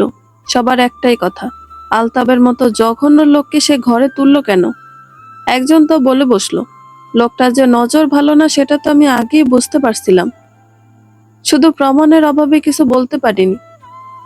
আপনাদের না ডিভোর্স হয়েছে? তাহলে আপনার স্বামী এখানে কি করছে? দেখুন, আপনার স্বামী মেয়ের বয়সী একটি মেয়ের সঙ্গে যা করেছে, তারপর আমরা একই বিল্ডিং এ তার সঙ্গে থাকার ভরসা পাবো না, তাই তাকে ঘরে রাখলে আমরা বাড়ি ছেড়ে দিব। একজন এই কথা বলে উঠলে অন্য একজন প্রতিবাদ করে বলে, আমরা বাড়ি ছাড়বো কেন? ডিভোর্স হওয়ার পর তারা স্বামী স্ত্রী একই বাসায় থাকলে আমরা এদের সালিশ করব। এসব নোংরামি তো চলবে না। দেখুন, আমি তার সঙ্গে থাকতেও চাই না। সে জোরপূর্বক বাসায় এসে উঠেছে। এসে ঘরের মধ্যে গিয়ে ঘরের দরজা বন্ধ করে দিয়েছে। আমিও চাই সে আমার বাসা থেকে বের হয়ে যাক। সাবিনার এই কথাগুলো সবার মুখ বন্ধ করে দিল। এতক্ষণ তারা ভাবছিল সাবিনা ডিভোর্সের পরও তার স্বামীকে ঘরে জায়গা দিয়েছে, কিন্তু বিষয়টা যে অন্য। আলতাব জোর করে বাসায় উঠে রয়েছে, এটা বুঝতে পেরে সবাই বলে, তার মানে ওই লোকটা জোর করে এখানে থাকছে। আপনি চিন্তা করবেন না, ঘটনা এমন হলে ওনার মতো নোংরা লোককে কিভাবে বের করতে হয় সেটা আমরা জানি। আমরা আপনার হয়ে কাজটা করে দিচ্ছি। এরপর সবাই গিয়ে আলতাবের ঘরের দরজায় ধাক্কা দেয়, তাকে দরজা খুলতে বলে। আলতাব ভেতরে বসে ভয়ে কাঁপছিল। বিল্ডিং এর সবাই যে ইতিমধ্যে তার বাসের ভিডিও দেখেছে এবং তাকে এই বাড়িতে আসতে দেখে চলে এসে ঝামেলা করছে, সেটা বুঝতে পেরে আলতাব ভয় পায়। এখন সবাই মিলে তাকে তাড়িয়ে দিলে তো তার যাওয়ার কোনো জায়গা থাকবে না। তার তো কিছুই নেই। বাহিরে গিয়ে কারো সাহায্য চাইবে তেমন আত্মীয় নেই। প্রিয়ার মতো সুন্দরী ছোট এক মেয়ে তাকে ভালোবেসেছে, এটা তার কাছে স্বপ্নের মতো ছিল। তার ভালোবাসার মায়ায় পড়ে আলতাব হিতাহিত জ্ঞান হারিয়ে সব হারালো। বাসের এই ঘটনার পর সে বাসায় কিভাবে এসেছে একমাত্র সেই জানে। একটি অটোতে ওঠার পর সেখানে এক যাত্রী তাকে চিনতে পারে।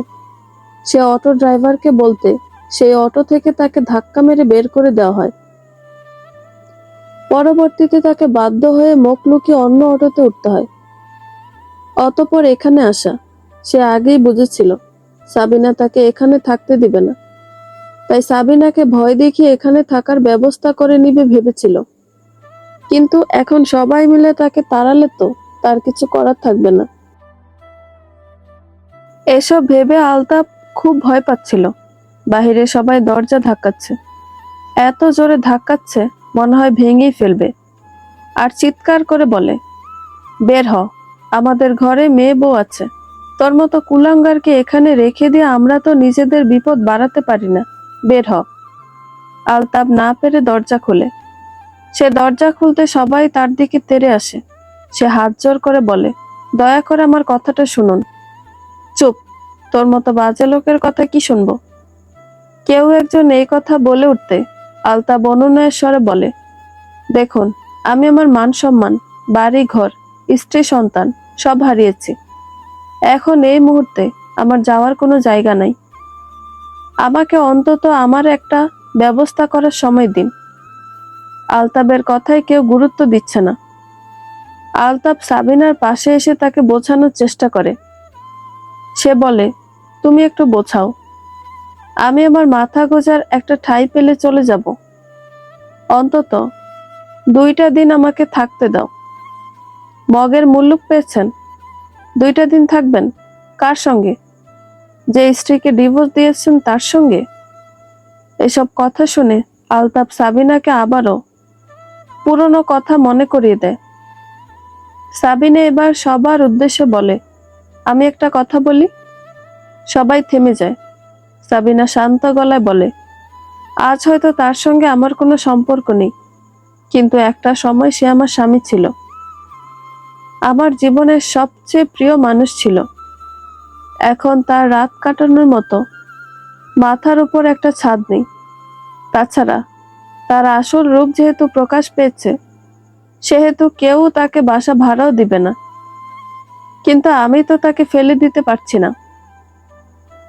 তার মানে আপনি আপনার ডিভোর্স দেওয়া স্বামীর সঙ্গে থাকবেন? এই কথাটি একজন বলতে সবাই ছিছি করে উঠল। সাবিনা সবাইকে থামিয়ে বলল, প্লিজ আমার কথাটা শুনুন। আমি তার সঙ্গে থাকতে চাচ্ছি না, বা আমার ঘরে রাখতে চাচ্ছি না। তাছাড়া আমার ঘরের একটি রুম আমি মেঘাকে ভাড়া দিয়েছি। এখন এখানে তাকে রেখে আমি মেঘার ক্ষতি করতে পারি না।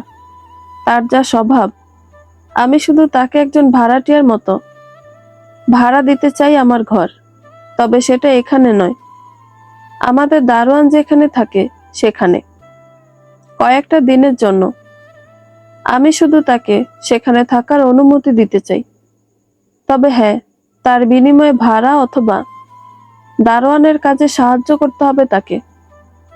শুধুমাত্র এই শর্তেই থাকতে দেওয়া হবে। সবাই আলতাবকে গালমন্দ করলেও এই কথায় তেমন দ্বিমত জানায় না। তাছাড়া আলতাব তাদের কাছে হাত জোর করে বলছে, আমি তো এতদিন ছিলাম, আপনাদের কোনো ক্ষতি হয়েছে? হয়নি তো? দয়া করে কয়েকটা দিন থাকতে দিন। বাহিরে বের হলে লোকজন আমাকে ধরে মেরেই ফেলবে। আমি না হয় একটা ভুল করেছি, তার জন্য ক্ষমা চাই। এই ভুলের শাস্তি স্বরূপ আপনারা আমাকে মৃত্যুর দিকে ঠেলে দিবেন না। সবাই তাই দয়া দেখিয়ে রাজি হয়। মেঘা এতক্ষণ দাঁড়িয়ে সবার কাণ্ড দেখছিল। লোকজন ধীরে ধীরে যার যার ফ্ল্যাটে চলে যায়। তবে দুজন বলে যায়, আমরা এখানে থাকবো না। সরি, এমন খারাপ মানুষ যেখানে আছে সেখানে আমাদের থাকা সম্ভব নয়। তারা 2 দিনের মধ্যে বাসা ছেড়ে দিবে জানিয়ে চলে যায়। সাবিনা তাদের কিছুই বলে না। সবাই চলে গেলে সাবিনা আলতাবকে বলে, তুমি দাঁড়িয়ে আছো কেন? যাও, গিয়ে দারোয়ানের সঙ্গে কাজ করো। এখন থেকে সেখানেই থাকবে, এখানে আসার চেষ্টাও করবে না। সুযোগ পেয়ে এভাবে আমাকে দারোয়ানের ঘরে পাঠালে? তুমি চাইলে অন্য ব্যবস্থা করতেই পারতে, কিন্তু সেটা করলে না। আলতাবের এই কথা শুনে সাবিনা তার দিকে আঙুল তুলে বলে, তোমার মতো মানুষকে থাকতে দিয়েছি, এটাই অনেক। তাই এটা নিয়ে খুশি থাকো। সাবিনা। আলতাব চোখ রাঙিয়ে ওঠে। সাবিনা সেটায় গুরুত্ব না দিয়ে বলে, একদম নয়। তুমি যদি ভেবে থাকো আমি তোমাকে ভয় পাই, তাহলে ভুল ভাবছো। আমি ভয় পেয়ে তোমাকে এখানে থাকার অনুমতি দেইনি, বরং দয়া দেখিয়ে দিয়েছি। হ্যাঁ, দয়া দেখিয়ে, ভয় মোটেই পাই না। তাই তোমার যা ইচ্ছা করতে পারো। তোমার কথা আমার সন্তানরা বিশ্বাস করবে না, করলেও তারা বুঝবে তাদের মা কোন পরিস্থিতিতে কি করেছে। এটা বলে সাবিনা আলতাবকে বেরিয়ে যেতে বলে। আলতাব কথা না বাড়িয়ে বেরিয়ে যায়। আলতাব বেরিয়ে যেতেই সাবিনা সোফায় বসে পড়ে। সে বসে কান্না করে দেয়। সেদিন আলতাব তার কথা শুনে তাকে ডিভোর্স না দিলে আজকের দিনটা তাকে দেখতে হতো না।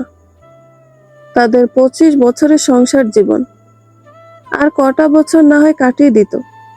তা না করে হাঁটুর বয়সী এক মেয়ের সঙ্গে জড়িয়ে গেছে। দিল তো মেয়েটা এভাবে বাসের মধ্যে অপদস্থ করে। এসব বিড়বিড় করে সাবিনা কান্নায় ভেঙে পড়ে। মেঘা অবাক হয়ে বলে, মেয়েটা ফাঁসিয়ে দিয়েছে মানে? সাবিনা মেঘার কণ্ঠ শুনে তার দিকে তাকায়। মেঘা এসে তার পাশে বসে। সাবিনা শান্ত গলায় বলে, আমি আলতাবের কথা বিশ্বাস করি। ওর চরিত্রের দোষ আছে, কিন্তু তাই বলে যে ভিড় বাসে ও কোনো মেয়ের সঙ্গে নোংরামি করবে, এত সাহস ওর নেই। তাছাড়া এই মেয়ের সঙ্গে যে ওর সম্পর্ক ছিল সেটা আমি সেদিনই জেনেছি। সেদিন ওর ফোনে আমি এই মেয়ের ছবি দেখেছি। তাই এই মেয়েটাই যে প্রেমের নামে একে ফাঁসিয়েছে, এটা মিথ্যা নয়। হয়তো টাকা পয়সার জন্য ওকে ধরেছিল। যেই শুনেছে সব আমার নামে, তখন নিজের আসল রূপ দেখিয়ে দিয়েছে। নয়তো এত ছোট মেয়ে এমন বুড়ো বয়সের পুরুষের সঙ্গে প্রেমের সম্পর্ক গড়বে কেন? নির্লজ্জ বেহায়া মেয়ে। টাকা দেখলে এরা বুড়ো দেখে না, এতটাই খারাপ এরা। সাবিনা শেষ কথাগুলো খুব রাগ নিয়ে বলে। মেঘা তার কথা শুনে কিছুটা অবাক হয়ে বলে, আপনি নিশ্চিত এই মেয়ের সঙ্গে ওনার প্রেমের সম্পর্ক ছিল? সত্যি? এতটুকু মেয়ের সঙ্গে? সাবিনা হ্যাঁ সূচক মাথা নাড়ালে মেঘা অবাক হয়ে যায়। তার বয়সী মেয়েটা, এই মেয়ে নাকি তার বাবার চেয়েও মনে হয় বড়। আলতাব তার সঙ্গে প্রেম করেছে, তাও টাকার জন্য। অতঃপর টাকা না পেয়ে তাকে অপমান করলো। মেঘা এটা বিশ্বাস করতে পারছে না। তার মনে হচ্ছে বাসের ঘটনাই সত্যি, কিন্তু সাবিনা খুব জোরের সঙ্গে কথাটি বলে। মেঘা তাই চুপ হয়ে যায়। সাবিনা মন খারাপ করে বসে থাকে। সাবিনার মন খারাপ দেখে মেঘা বলে, ঘুরতে যাবেন মানে? সাবিনা বুঝতে না পেরে অবাক হয়ে তার দিকে তাকায়। মেঘা নরম গলায় বলে, যে আপনাকে ঠকালো তার কথা ভেবে মন খারাপ করে না থেকে বরং একটু ঘুরতে চলুন, দেখবেন মনটা ফ্রেশ লাগবে। মুক্ত বাতাসে নিঃশ্বাস নিয়ে দেখুন, খুব ভালো লাগবে। মনের ভেতরে থাকা সব ভারী জিনিস নেমে যাবে। তুমি আমার মতো বুড়ো একজনকে নিয়ে ঘুরতে যাবে? তোমার বোরিং লাগবে না? সাবিনার এই প্রশ্নটা শুনে মেঘা না সূচক মাথা নাড়ায়। অতঃপর বলে, আপনাকে না আমার খুব কাছের মানুষ মনে হয়। আমি জানি না, আমি সবসময় সুখ দুঃখ বিনিময়ের কথা যাকে বলি তাকেই খুব আপন লাগে, সেজন্য নাকি অন্য কারণে। তবে আপনাকে অন্যদের চেয়ে বেশি আপন লাগে। তাই তো আপনার বাসায় থাকতে চলে এলাম। এজন্য আমার মনে হয় আপনার সঙ্গে ঘুরলে আমার ভালো লাগবে, হয়তো খুব ভালো লাগবে। মেঘার মুখে এই কথা শুনে সাবিনা কিছুটা হকচকিয়ে যায়। পরক্ষণে নিজেকে সামলে বলে, জানি না আমার সঙ্গে কি হচ্ছে, তবে তোমার মুখটা যখন থেকে দেখেছি তখন থেকে খুব মায়া লাগছে। যখন তুমি বললে তুমি রাতটা পার্কে কাটিয়েছো, তখন আমার খুব খারাপ লেগেছে। আমার মনে হয়েছে ওই সময় যদি কোনো শকুনের নজর তোমার দিকে পড়তো তাহলে তোমার কি হবে। আমি সচরাচর এক কথায় কাউকে বাসা ভাড়া দিই না। নিজের ফ্লোরের একটা ঘর ছাড়া তো দূরের কথা, সেখানে তোমাকেই কেন জানি দিয়ে দিলাম। আচ্ছা, তুমি কি আমার কাছের কেউ? এটা শুনে মেঘা মুচকি হাসি দেয়। হাসি মুখে ধরে রেখেই বলে, না, আমি আপনার কাছের কেউ নেই। তবে আমি আপনাকে দেখে মনের যে টান অনুভব করেছি, আপনার মাতৃহৃদয় হয়তো সে একই টান অনুভব করেছে। তাই মনের টানে আমাদের কাছের লাগছে একে অপরকে। এটা শুনে সাবিনা জবাব দেয় না। সে অদ্ভুত এক মায়ার নজরে মেঘার দিকে তাকিয়ে থাকে। মেঘা এটা লক্ষ্য করে শান্ত গলায় বলে, চলুন না, ঘুরে আসি। সাবিনা এবং মেঘা ঘুরতে বের হয়। বাড়ির বাহিরে বের হলে আলতাবের মুখোমুখি হয় সাবিনা। এটা দেখে মেঘা সাবিনার কানের কাছে বিড়বিড় করে বলে, তাকে নিজের দুঃখ নয় সুখটা দেখান, এটাই তার জন্য যথার্থ শাস্তি। মেঘার কথার ভাবার্থ বুঝতে পেরে সাবিনা হাসি মুখে মেঘাকে বলে, গাড়ি করে যেতে ইচ্ছে করছে না, চলো দুজন রিক্সা করে যাই। রিক্সায় ঘোরার মজাই আলাদা। হ্যাঁ চলুন, মেঘা হাসি মুখে জবাব দেয়। আলতাব অবাক হয়ে যায়। তাদের জীবনের এই অবস্থা। সেই মুহূর্তে সাবিনা ঘুরতে যাচ্ছে, তাও এত খুশি মনে। মেঘা রিক্সা ডাকতে চলে গেলে আলতাব সাবিনাকে বলে, তোমার মনে এত খুশি আসছে কিভাবে? খুশি না থাকার কি হলো? কেউ একজন আমাকে ডিভোর্স দিয়েছে বলে আমি আমার জীবনের সব খুশি বিসর্জন দিয়ে দিব? সরি, কচি মেয়ে পেয়ে বুড়ি বউকে ভুলে যাওয়া স্বামীর কথা ভেবে এত বড় ত্যাগ স্বীকার করতে পারবো না। এতটা খারাপ সময় আসে নাই আমার। এটা বলে সাবিনা আলতাফকে এড়িয়ে চলে যায়। আলতাফ মনে ভীষণ কষ্ট পায়। নিজের সামান্য এক ভুলের জন্য সব হারালো। আলতাফ মলিন মুখে সাবিনার উদ্দেশ্যে বলে, হ্যাঁ, ভালো থাকো। সাবিনা কথাটা শুনেও শুনল না।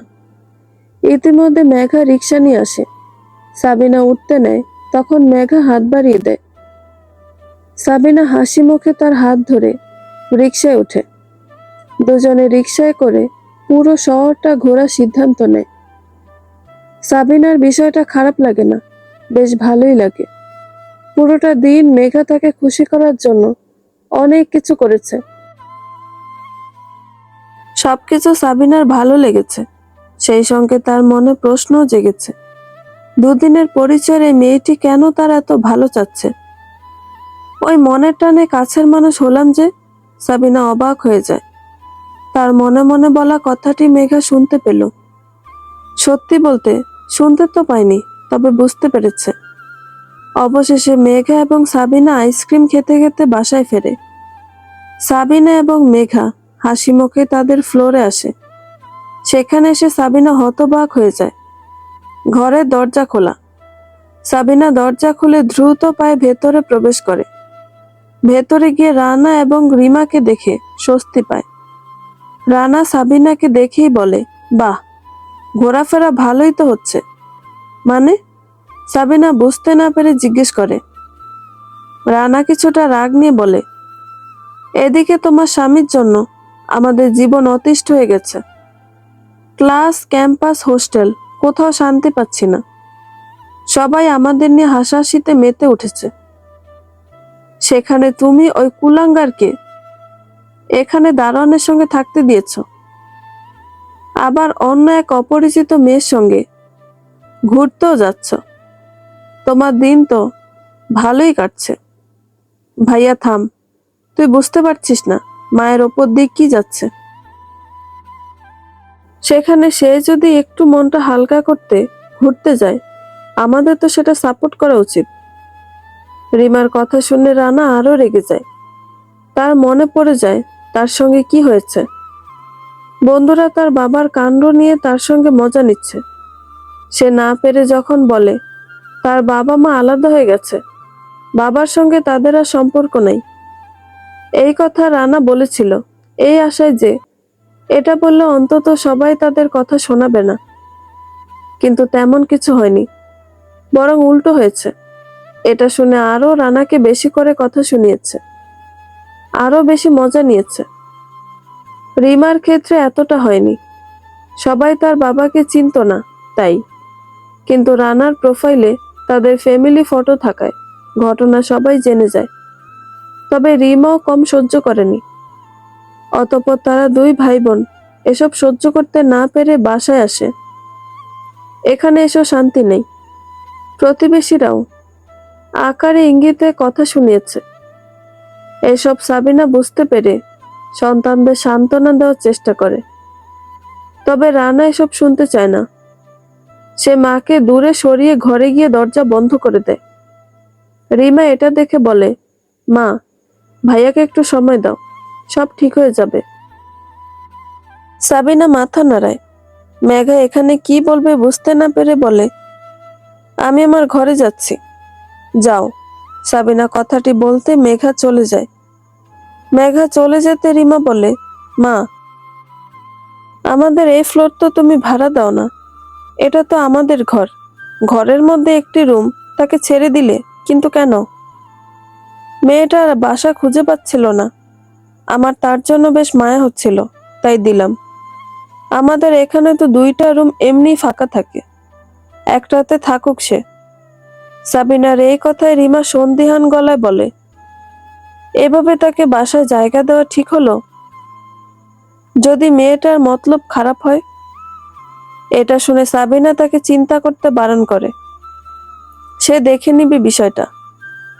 এই সন্দেহ সাবিনারও ছিল, তবে আজকে একসঙ্গে ঘোরার পর পুরোপুরিভাবে সব সন্দেহ দূর হয়ে গেছে। মেয়েটাকে তার ভীষণ মিষ্টি মনে হচ্ছে, খুবই ভালো মেয়ে। সাবিনা এখন মেয়েটাকে নিয়ে চিন্তিত নয়, সে এখন রানা এবং রিমা এখানে আসায় চিন্তায় পড়ে যায়। আলতাবের সঙ্গে তাদের দেখা হলে এবং সে যদি কিছু বলে দেয়, সেই ভয়টা হচ্ছে সাবিনার। কয়েক দিন কেটে যায়। রিমা এবং রানা নিজেদের ঘরবন্দি করে রেখেছে। বাহিরে বের হলে প্রতিবেশীদের নানা কথা কানে আসে। মাঝে মাঝে তো তাদের হাসির শব্দ শুনলেও তাদের ভয় হয়। তাদের নিয়ে না হাসলেও তাদের মনে হয় তারা বোধহয় তাদের দেখেই হাসছে। সেজন্য ঘর থেকে বের হওয়া বাদ দিয়েছে। সাবিনা তার সন্তানদের যতটা পারছে সামলাচ্ছে। সেই সঙ্গে মেঘা সকালে নিজের কাজে বেরিয়ে যায়, বিকালে ফিরে এসে সাবিনা এবং রিমার সঙ্গে বেশ গল্প করে, তাদের সময় দেয়। সেই সঙ্গে এই পরিস্থিতিতে নিজেদের সামলানোর অনুপ্রেরণা দেয়। তবে মেঘা রানার সঙ্গে তেমন কথা হয় না। এভাবেই কয়েকটা দিন কেটে গেছে। আলতাব হঠাৎ এসে সাবিনার দরজায় দাঁড়ায়। সাবিনা এটা দেখে রেগে যায়। সে রাগান্বিত গলায় বলে, তোমাকে না বলেছি নিচতলায় থাকবে সব সময়, কখনো আমাদের এখানে আসবে না, তাহলে আসছো কেন? আমার কিছু টাকা লাগবে। এটা শুনে সাবিনা আরো রেগে যায়। আলতাবের গলা পেয়ে রিমা এবং রানাও বের হয়। রানা তো আলতাবকে দেখে রেগে যায়। সে তেড়ে এসে বলে, তো লজ্জা করে না? নিজের নোংরা মুখটা নিয়ে আমাদের সামনে এসে দাঁড়িয়েছিস, একটু লজ্জা করে না? নিজের সন্তানের মুখে এমন কথা শুনে আলতাব অসহায় চোখে তাকায়। পরক্ষণে নিজেকে সামলে বলে, সাবিনা, আমাকে কিছু টাকা দিয়ে দাও, আমি চলে যাচ্ছি। মামার বাড়ির আবদার, আমার মা তোকে টাকা দিবে কেন? রানা কথাটি বললে সাবিনাও তাল মেলায়। সে আলতাবকে টাকা দিবে না। আলতাব অনুরোধ করে বলে, প্লিজ টাকাটা দাও। সেদিন বাসে যে আমি কিছু করিনি সেটা প্রমাণ করতে একজনকে টাকা দিতে হবে, তাই চাচ্ছি, আমাকে একবার সুযোগ দাও। রানা তো তার কোনো কথাই শুনতে চাচ্ছিল না। সে মারতেই যাচ্ছিল। রিমা এবং সাবিনা থামায়। সাবিনাও টাকা দিতে রাজি হয় না। রিমা নরম গলায় বলে, প্লিজ বাবা, তুমি আমাদের সামনে থেকে যাও। তোমার জন্য আমাদের জীবনটা তো পুরো শেষ হয়ে গেছে, এবার দয়া করে যাও। আমরা ভালো থাকছি, সেটা থাকতে দাও। এর সঙ্গে এত ভালোভাবে কথা বলছিস কেন? একে থাকতে দেওয়াই ভুল হয়েছে। একে এই পাড়া থেকে বের করে দেওয়া উচিত। আমি দারোয়ানকে ডাকছি। রানার মুখে এই কথা শুনে আলতাব এবার রেগে গিয়ে বলে, চুপ বেয়াদব, তুই আমার বাড়ি থেকে আমাকে বের করবি? নেহাত একটা ভুল করেছি, তাই দারোয়ানের সঙ্গে থাকতে রাজি হয়েছে। এটার মাধ্যমে ভুল শুধরাতে চেয়েছি, ক্ষমা চাচ্ছি। তার মানে এটা নয় যে তোরা আমার আপন হয়ে আমার সঙ্গে কুকুরের মতো আচরণ করবি। ভুলে যাস না, এটা আমার বাড়ি, এটা তোমার বাড়ি নয়। তুমি ভুলে যাচ্ছ, এটা একসময় হয়তো তোমার বাড়ি ছিল, কিন্তু এখন নেই। সাবিনার কথাটি শুনে আলতাবও ঠান্ডা মাথায় বলে, তাই না? তা বলবো আমার এই বাড়িটা তুমি কিভাবে তোমার রূপ যৌবন দিয়ে হাতিয়ে নিচ্ছ? সুযোগ পেয়ে আমার সন্তানদের আমার বিপক্ষে পাঠিয়ে দিয়েছ। তো বলবো তাদের তোমার কীর্তি, কিভাবে মানুষকে নিজের মোহে বন্দি করে তার সব লিখে নিয়েছ, বলবো? এটা শুনে সাবিনা ভয় না পেয়ে খুব কৌশলে বলে, হ্যাঁ বলো। স্বামী চরিত্রহীন, অন্যের মোহে পড়ে আমার সন্তানদের ঠকাতে পারে ভেবে আমি সবকিছু সময় থাকতে বুঝে নিয়েছি। এটা যদি আমার ভুল হয় তবে ভুল। আমি যা করেছি আমার সন্তানদের জন্য। একদম নাটক করবে না। এটা বলতে রানা এসে আলতাবকে ধাক্কা দেয়। সেই মুহূর্তে মেঘাও কাজ থেকে বাড়ি ফিরে। সে এসব দেখে অবাক হয়ে যায়। রানা রাগান্বিত গলায় বলে, একদম আমার মায়ের সঙ্গে তর্ক করবে না। এখনই আমাদের বাড়ি থেকে বের হও। আমার মা তোমার থেকে সব সম্পত্তি আগেই নিজের করে নিয়েছে, বেশ করেছে। নয়তো মেয়ের বয়সে এক মেয়েকে আজ সব দিয়ে দিতে, আমাদের পথে বসাতে। এটা শুনে আলতাব সাবিনাকে গালি দিয়ে বলে, সত্যিটা বল, তোর ছেলেকে বল তুইও ধোয়া তুলসী পাতা না। একটু থেমে আলতাব রানাকে ধাক্কা দিয়ে সাবিনাকে চেপে ধরে বলে, তুই বুঝি ভালো? তুই জানতি না আমার চরিত্র খারাপ? আমি বউ থাকতে অন্য মেয়েকে সময় দিই, সেসব জেনেও আমাকে বিয়ে করেছিস কেন? তুই ভালো, ভালো হলে তো করতি না। বল তোর ছেলেকে, তোর প্রথম ছেলেটা কিভাবে মারা গেল? সে মারা না গেলে সেটার বয়স এখন 26 বছর হতো। কিভাবে হতো, যেখানে আমাদের বিয়ের বয়স 25? বল। এসব শুনে রানা এবং রিমা হতভম্ব হয়ে যায়। সাবিনা রাগান্বিত গলায় বলে, অবুঝ বয়সে তোর সঙ্গে ভালোবাসার জালে ফেঁসে গিয়েছিলাম বলেই তো নিজের সম্মানের জন্য তোকে বিয়ে করতে হয়েছে, নয়তো তোর মতো চরিত্রহীনের সঙ্গে ঘর কে করত? আলতাব এবং সাবিনা একে অপরকে দোষারোপ করে গালি দিয়ে যাচ্ছে। এসব দেখে রানা এবং রিমা যা বোঝার বুঝে যায়। তারা দুজনকে চুপ করে আলতাবকে ধাক্কা দিয়ে ঘর থেকে বের করে দেয়। সেই সঙ্গে এখানে আর আসলে খবর করে দিবে বলে জানায়। আলতাব আবার ঘরের মধ্যে প্রবেশ করতে গেলে রানা দরজা বন্ধ করে দেয়। এতক্ষণে ঘরের ভেতর মেঘা প্রবেশ করে গিয়েছে। সেও সাবিনা এবং আলতাবের কথা শুনে অবাক হয়। আলতাব শেষে আরো কিছু বলতে চাচ্ছিল, কিন্তু পারেনি। তার আগে রানা বের করে দিয়েছে। তবু আলতাব দরজার বাহিরে দাঁড়িয়ে বলছিল, তোরা আরো অনেক কিছু জানিস না। শোন, তোদের মায়ের কীর্তি শোন। এই সাবিনা আমাকে টাকা দাও, টাকা না দিলে আমি সব বলে দিব, সবাইকে বলে দিব। একা আমি দোষী হয়ে থাকবো না। রানা এবং রিমা সাবিনার দিকে অদ্ভুত চোখে তাকিয়ে আছে। সাবিনা অসহায় চোখে তাদের দেখে। রানা শান্ত গলায় বলে, বিয়ের আগে তোমরা দুজন সন্তানের বাবা মা হয়ে গিয়েছিলে। তোর বাবার ভালোবাসার মায়ে আমি ফেঁসে গিয়েছিলাম, অনেক বাজেভাবে ফেঁসে গিয়েছিলাম। সাবিনার মুখে এই কথা শুনে রানা রিমাকে বলে, ব্যাগ গুছিয়ে নে, এর চেয়ে আমরা পড়ালেখা করলে কাজে দিবে। কথা তো এখানেও সবার শুনছি, সেখানেও না হয় শুনলাম। তাছাড়া এখন যা হচ্ছে তাতে প্রতিবেশীরা এবার বাবার সঙ্গে মাকে নিয়েও পড়বে। আমাদের বাবা মায়ের অপকর্মের জন্য এখন এখানে পড়ে কেরিয়ার এবং জীবন দুটোই নষ্ট করার কোনো মানে হয় না। তার চেয়ে ক্যারিয়ারের জন্য পড়ালেখাটা শেষ করি। যদিও রিমা যেতে চাচ্ছিল না, তবে সাবিনারও মনে হয় রানার এই সিদ্ধান্তই সঠিক। আলতাব যা শুরু করেছে তাতে একথা বিল্ডিং এর সবার মাঝে ছড়াতে সময় লাগবে না। তাই তাদের দূরে থাকাই ভালো। তাছাড়া তাদের পড়ালেখা তো শেষ করতে হবে। মেঘা এখানে নীরব দর্শকের ভূমিকা পালন করে। সেদিন বিকালে রানা এবং রিমা বিদায় নিলে সাবিনা কান্নায় ভেঙে পড়ে। সেই সময় মেঘা এসে সাবিনাকে সান্ত্বনা দেয়। সে বুঝতে পেরেছে সেদিন আলতাব কোন ভয় দেখিয়ে ঘরে স্থান পেয়েছিল। আজ তো সেটা সন্তানদের সামনে প্রকাশ হয়েই গেছে। আজকাল তো এরকম ঘটনা অনেক ঘটছে। বিয়ের আগে প্রেমিক প্রেমিকা ঘনিষ্ঠ সময় কাটাচ্ছে, সেখানে সাবিনা 25 বছর আগে করা কাজের জন্য এখনো অনুতপ্ত হচ্ছে। এটা তো ভালো গুণ। মেঘা সাবিনাকে বলে, আপনি খুব ভালো মানুষ, তাই তো নিজের ভুলটা বুঝতে পেরেছেন। এসব নিয়ে কষ্ট পাবেন না। যা হয়ে গেছে তা হয়ে গেছে, যা ঘটে গেছে তা তো বদলানো যাবে না। তাই বলে কি সব ভুলে যাওয়া যায়? সাবিনার মুখে একথা শুনে মেঘা নরম গলায় জিজ্ঞেস করে, আপনার প্রথম বাচ্চাটা মারা গেল কিভাবে? সাবিনা খুব সংক্ষেপে বিষয়টি খুলে বলে, সে গর্ভবতী হয়ে যাওয়া আলতাবকে বিয়ের জন্য চাপ দেয়।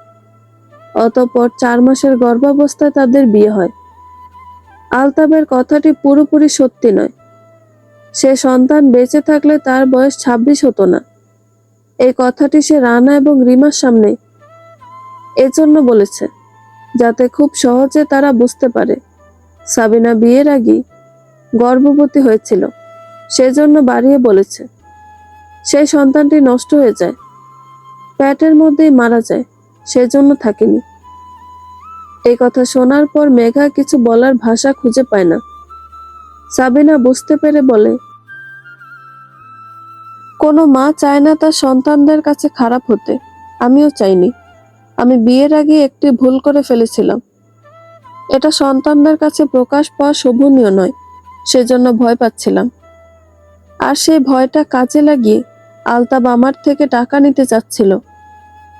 লাভ না হয় এমনভাবে সবটা বলল যে রানা এবং রিমা সব বুঝে গেল। সাবিনা কথাটি বলে নীরবে চোখের পানি ফেলে। মেঘা নিজের হাত দিয়ে চোখের পানিটা মুছে দিতে সাবিনা কিছুটা কেঁপে ওঠে। সে পরম মায়ায় মেঘার দিকে তাকায়। মেঘা মিষ্টি হাসি দিয়ে বলে, জীবন এমনই, মানুষের জীবনে কত কিছুই তো ঘটে যায়। সব মনে রেখে চোখের পানি নাইবা ফেললেন।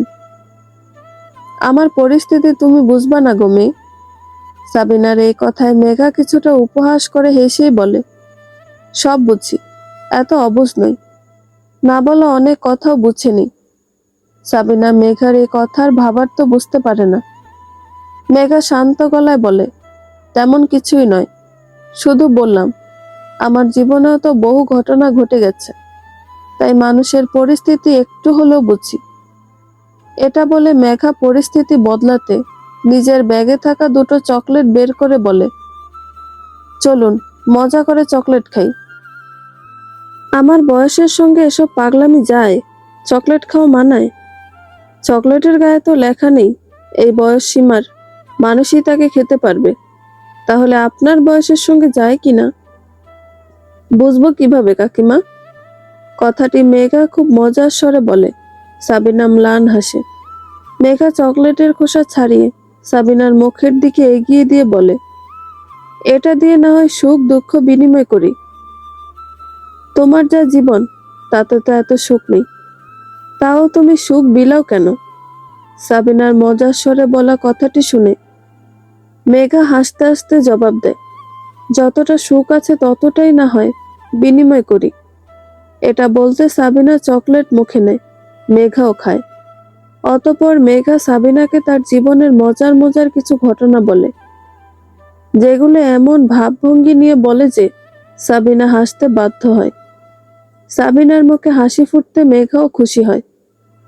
সাবিনা মেঘার হাসি মুখের দিকে তাকিয়ে আনমনে বলে, এত ভালো একটা মেয়ের বাবা মা নেই। ইস, কতই না কষ্টের জীবন তার। ইচ্ছে করে তার মায়ের অভাবটা দূর করে দিতে।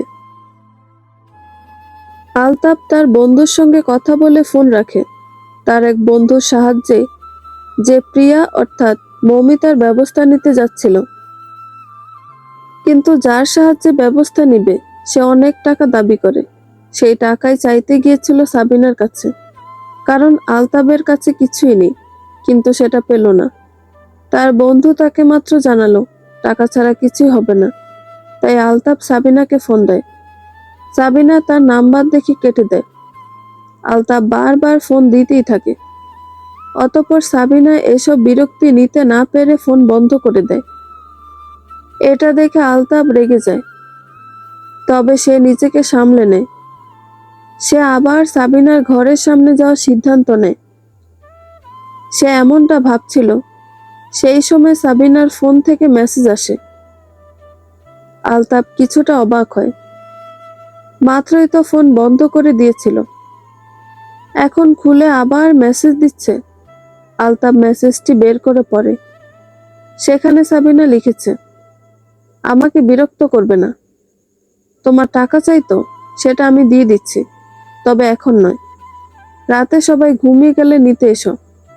আমি চাই না কেউ তোমাকে আর আমাকে কথা বলতে দেখুক, বা আমি তোমায় টাকা দিচ্ছি সেটা দেখুক। তবে হ্যাঁ, টাকা নিয়ে অবশ্যই বিদায় হবে। এটা দেখে আলতাব খুশি হয়। সে তার টাকা পেয়ে যাবে, এটা জানতে পেরেই খুশি। বাকি কিছুই তার ভাবার বিষয় নয়। আপাতত প্রিয়াকে একটা শিক্ষা দিয়ে নি, পরে বাকিটা দেখবে সে। প্রিয়া মেয়েটার জন্য তার সব মান সম্মান গিয়েছে। মেয়েটা সেদিন যাবার সময় তার ফোন থেকে তার সঙ্গে আলতাবের গড়ে ওঠা সম্পর্কে সকল প্রমাণ মুছে দিয়েছিল, তাই সে প্রমাণ করতে পারেনি কিছু। সেদিন এই কাজের জন্যই সে ফোন নিয়েছিল। ওই মেয়েকে শিক্ষা না দিতে পারলে আলতাব শান্তি পাবে না, তাই তাকে শায়েস্তা করতে যত টাকা দিতে হয় আলতাব দিবে। এটাই সে ভেবে রেখেছে। গভীর রাত, সবাই ঘুমিয়ে পড়েছে। সেই সময় সাবিনা আলতাফকে ডাকে। আলতাফ সাবিনার ডাকের অপেক্ষাই করছিল। সে দ্রুত 3 তলায় চলে আসে, অর্থাৎ সাবিনার ঘরের সামনে। সে দরজা ধাক্কা দিতে নিয়ে দেখে সেটা খোলা। শব্দ যাতে না হয় তাই সাবিনাই খুলে রেখেছে। আলতাফ ভেতরে প্রবেশ করে সোজা সাবিনার ঘরে চলে যায়। আলতাফ ঘরে এসে সাবিনাকে বিছানায় শোয়া দেখে অবাক হয়। সে শান্ত গলায় বলে, সাবিনা, সাবিনা। সাবিনা ডাকে সাড়া দেয় না। আলতাফকে ডেকে সে চোখ মেলে রাখতে না পেরে ঘুমিয়ে পড়েছে। আলতাফ এটা বুঝতে পেরে বিরক্ত হয়। সে সাবিনাকে আরেকটু জোরে ডাকে। সেই মুহূর্তে বাড়ির দারোয়ান এসে বাহির থেকে তাদের বেডরুমের দরজা বন্ধ করে দেয়। আলতাফ সেটা বুঝতে পারে না। সে সাবিনাকে ডাকতে ব্যস্ত। কয়েকবার চেষ্টা করে অবশেষে সাবিনা চোখ খোলে। সে চোখের সামনে আলতাফকে দেখে অবাক হয়। সে আলতাফকে ধাক্কা দিয়ে দূরে সরিয়ে দেয়। সে রাগান্বিত গলায় বলে, তুমি? এত রাতে তুমি আমার ঘরে এলে কোন সাহসে? এটা বলে সাবিনা চিৎকার দেয়। সে এসে দরজা খুলতে নেয় দেখে দরজা খুলে না। ইতিমধ্যে দারোয়ান কাছাকাছি থাকা ফ্ল্যাটের লোকজন ডেকে নিয়ে আসে। তারা এসে দরজা খুলে দিতে সাবিনা তাদের দেখে অবাক হয়। আলতাফও বেশ অবাক হয়। দারোয়ান এদের একসঙ্গে দেখে বলে, মাফ করবেন ম্যাডাম, তালাক দেওয়া স্বামীর সঙ্গে এক ঘরে থেকে আপনি সমাজে কোনো নিয়মের ছড়াছড়ি শুরু করেছেন বলুন তো? ছি, আপনাদের বাসায় আমরা থাকি, আমার তো ভাবতেও লজ্জা লাগছে। আপনাদের দুজনের চরিত্র এত খারাপ। দারোয়ান সঙ্গে করে যাদের নিয়ে এসেছে তাদের মাঝে একজন বলে। অন্য আরেকজন বলে, আপা, আপনাকে তো ভালো ভাবছিলাম। দেখুন, আপনারা যা ভাবছেন তা ঠিক নয়। এই অমানুষটা লুকিয়ে রাতে আমার ঘরে ঢুকেছে, সব দোষ ওর। সাবিনা এ কথা বলতে আলতাফ প্রতিবাদ করে ওঠে, মিথ্যা কথা বলবা না, তুমিই তো আমাকে ডেকেছ। জানোয়ার, চুপ, একদম বাজে কথা বলবি না। তোর মতো মানুষকে ডাকবো আমি? এক কথা দুই কথায় শোরগোল বেঁধে যায়। সেই সময় আলতাফ বলে, তুমি আমাকে না ডাকলে আমি ঘরে ঢুকলাম কিভাবে? ঘুমানোর সময় বুঝি চোরের জন্য দরজা খুলে রাখছিলে? এই কথায় সবাই সহমত জানায়। একজন বলে, ঠিকই তো, আপনি ঘরে না ঢোকালে সে ঢুকলো কিভাবে? ছি ছি, আপনারা মুরব্বী মানুষ হয়ে যদি এসব কাজ করেন তাহলে এই পাড়ায় তো থাকা যাবে না কারো। এটা বলে দারোয়ান সবাইকে উস্কে দেয় সাবিনা এবং আলতাফকে ধরে রাখার জন্য। দারোয়ান বলে, এরা যে পাপ করেছে সেটা তারা বুঝবে না, তাই এদের একটা উচিত শিক্ষা দিতে হইব। দারোয়ান খুব রসিয়ে বলে। আলতাফ তার পাশ থেকে উঠে আসতেই তার সন্দেহ হয়, তাই সে পিছু নেয়। অতঃপর এই কাণ্ড দেখে। একটু বাড়িয়ে বলে, ঘরের মধ্যে দুজন তো ঢলাঢলি করছিল, সেই কাজে এত ব্যস্ত ছিল যে আমি দরজা বন্ধ করছি, তাও আলাপ পাই নাই। এসব শুনে সবাই ছি ছি করতে থাকে। দুজনকে এনে সোফায় সবার মাঝে বসানো হয়। ইতিমধ্যে দুই একজন আলতাফকে কয়েকটা লাগিয়ে দিয়েছে। সবার এখন মতামত হলো তারা সাবিনা এবং আলতাফকে শাস্তি দিবে, এসব অপরাধ যাতে না করে। সেই সঙ্গে আলতাফকে বাড়ি থেকে লাথি মেরে বের করে দিবে। তাকে এই এলাকা দেখলে ধরে মেরে ফেলা হবে। সাবিনা যেহেতু এই বাসার মালিক, তাই তাকে সরানো যাবে না। তবে অপরাধের শাস্তি দেওয়া যাবে। সিদ্ধান্ত হয় আগেকার মতো মাথা ন্যাড়া করে চুল কালি মাখিয়ে গলায় জুতোর মালা পরিয়ে সারা এলাকা ঘোরানো হবে। বারবার সাবিনা তাদের সত্যিটা বোঝানোর চেষ্টা করে, কিন্তু পারে না। সেই মুহূর্তে একজন বলে, এই, আমাদের ভাড়াটিয়াদের যে গ্রুপটা রয়েছে সেটা একটা ভিডিও আসছে, দেখুন সবাই। সবাই সেই ভিডিও দেখে অবাক হয়ে যায়। এটা সকালে সেই ভিডিও যেখানে আলতাফ এবং সাবিনা ঝগড়ার ফাঁকে ফাঁকে বলে দেয় যে বিয়ের আগে সাবিনা গর্ভবতী হয়। অতঃপর তাদের বিয়ে হয়। সবার মাঝে আবার ছি ছি লেগে যায়। দারোয়ান বলে, তার মানে আপনাদের পাপ বোধ কখনো ছিলই না, আগে থেকে পাপ করে বেরিয়েছেন। এই ভিডিওর কথা শুনে সাবিনা এবং আলতাফও অবাক হয়ে যায়। সেই সময় তো তারা শুধু পরিবারের লোক ছিল, তখন ভিডিও কে করেছে? সেই সময় সাবিনার নজর যায় দূরে দাঁড়িয়ে থাকা মেঘার দিকে। মেঘা নীরব চোখে তাদের দিকে তাকিয়ে আছে। মেঘার মুখটা দেখতে সাবিনার মনে পড়ে যায় সেই সময় মেঘাও ছিল। তবে মেঘা এই কাজ করেছে, এই প্রশ্ন সাবিনার মাথায় আসতে মেঘা মাথা নাড়ায়। সাবিনা হতভম্ব হয়ে যায়। সে এক দৃষ্টিতে মেঘার নির্বাক চোখের দিকে তাকিয়ে থাকে, তবে বেশিক্ষণ পারে না। এরই মাঝে সাবিনা এবং আলতাবের নোংরামির শাস্তি এখনই দেওয়ার কথা ওঠে। ইতিমধ্যে আরো লোক জড়ো হয়েছে। রাত পেরিয়ে প্রায় ভোর হতে চলেছে।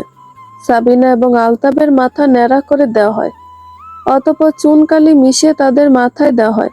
সাবিনা বারবার বলতে থাকে তারা ভুল ভাবছে, তারা ঠিক করছে না, এর দাম দিতে হবে। সবাই এসব শুনে আরো তাদের গালাগালি করছে। অতঃপর তাদের জুতোর মালা গলায় দিয়ে সারা পাড়া ঘোরানো হয়।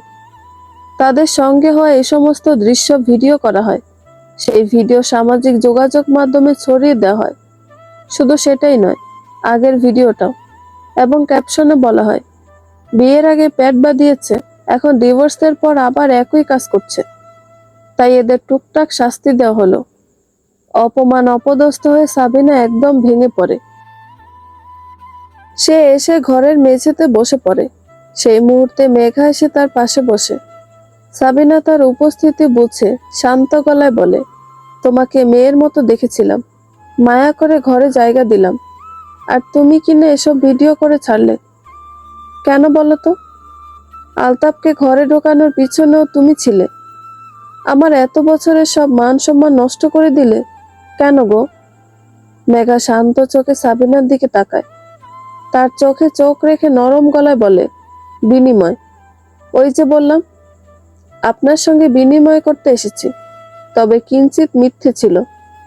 আপনার সঙ্গে সুখ নয়, দুঃখ বিনিময় করতে চাই। এতগুলো বছর তো খুব সুখে ছিলেন, এবার একটু দুঃখকে বরণ করুন।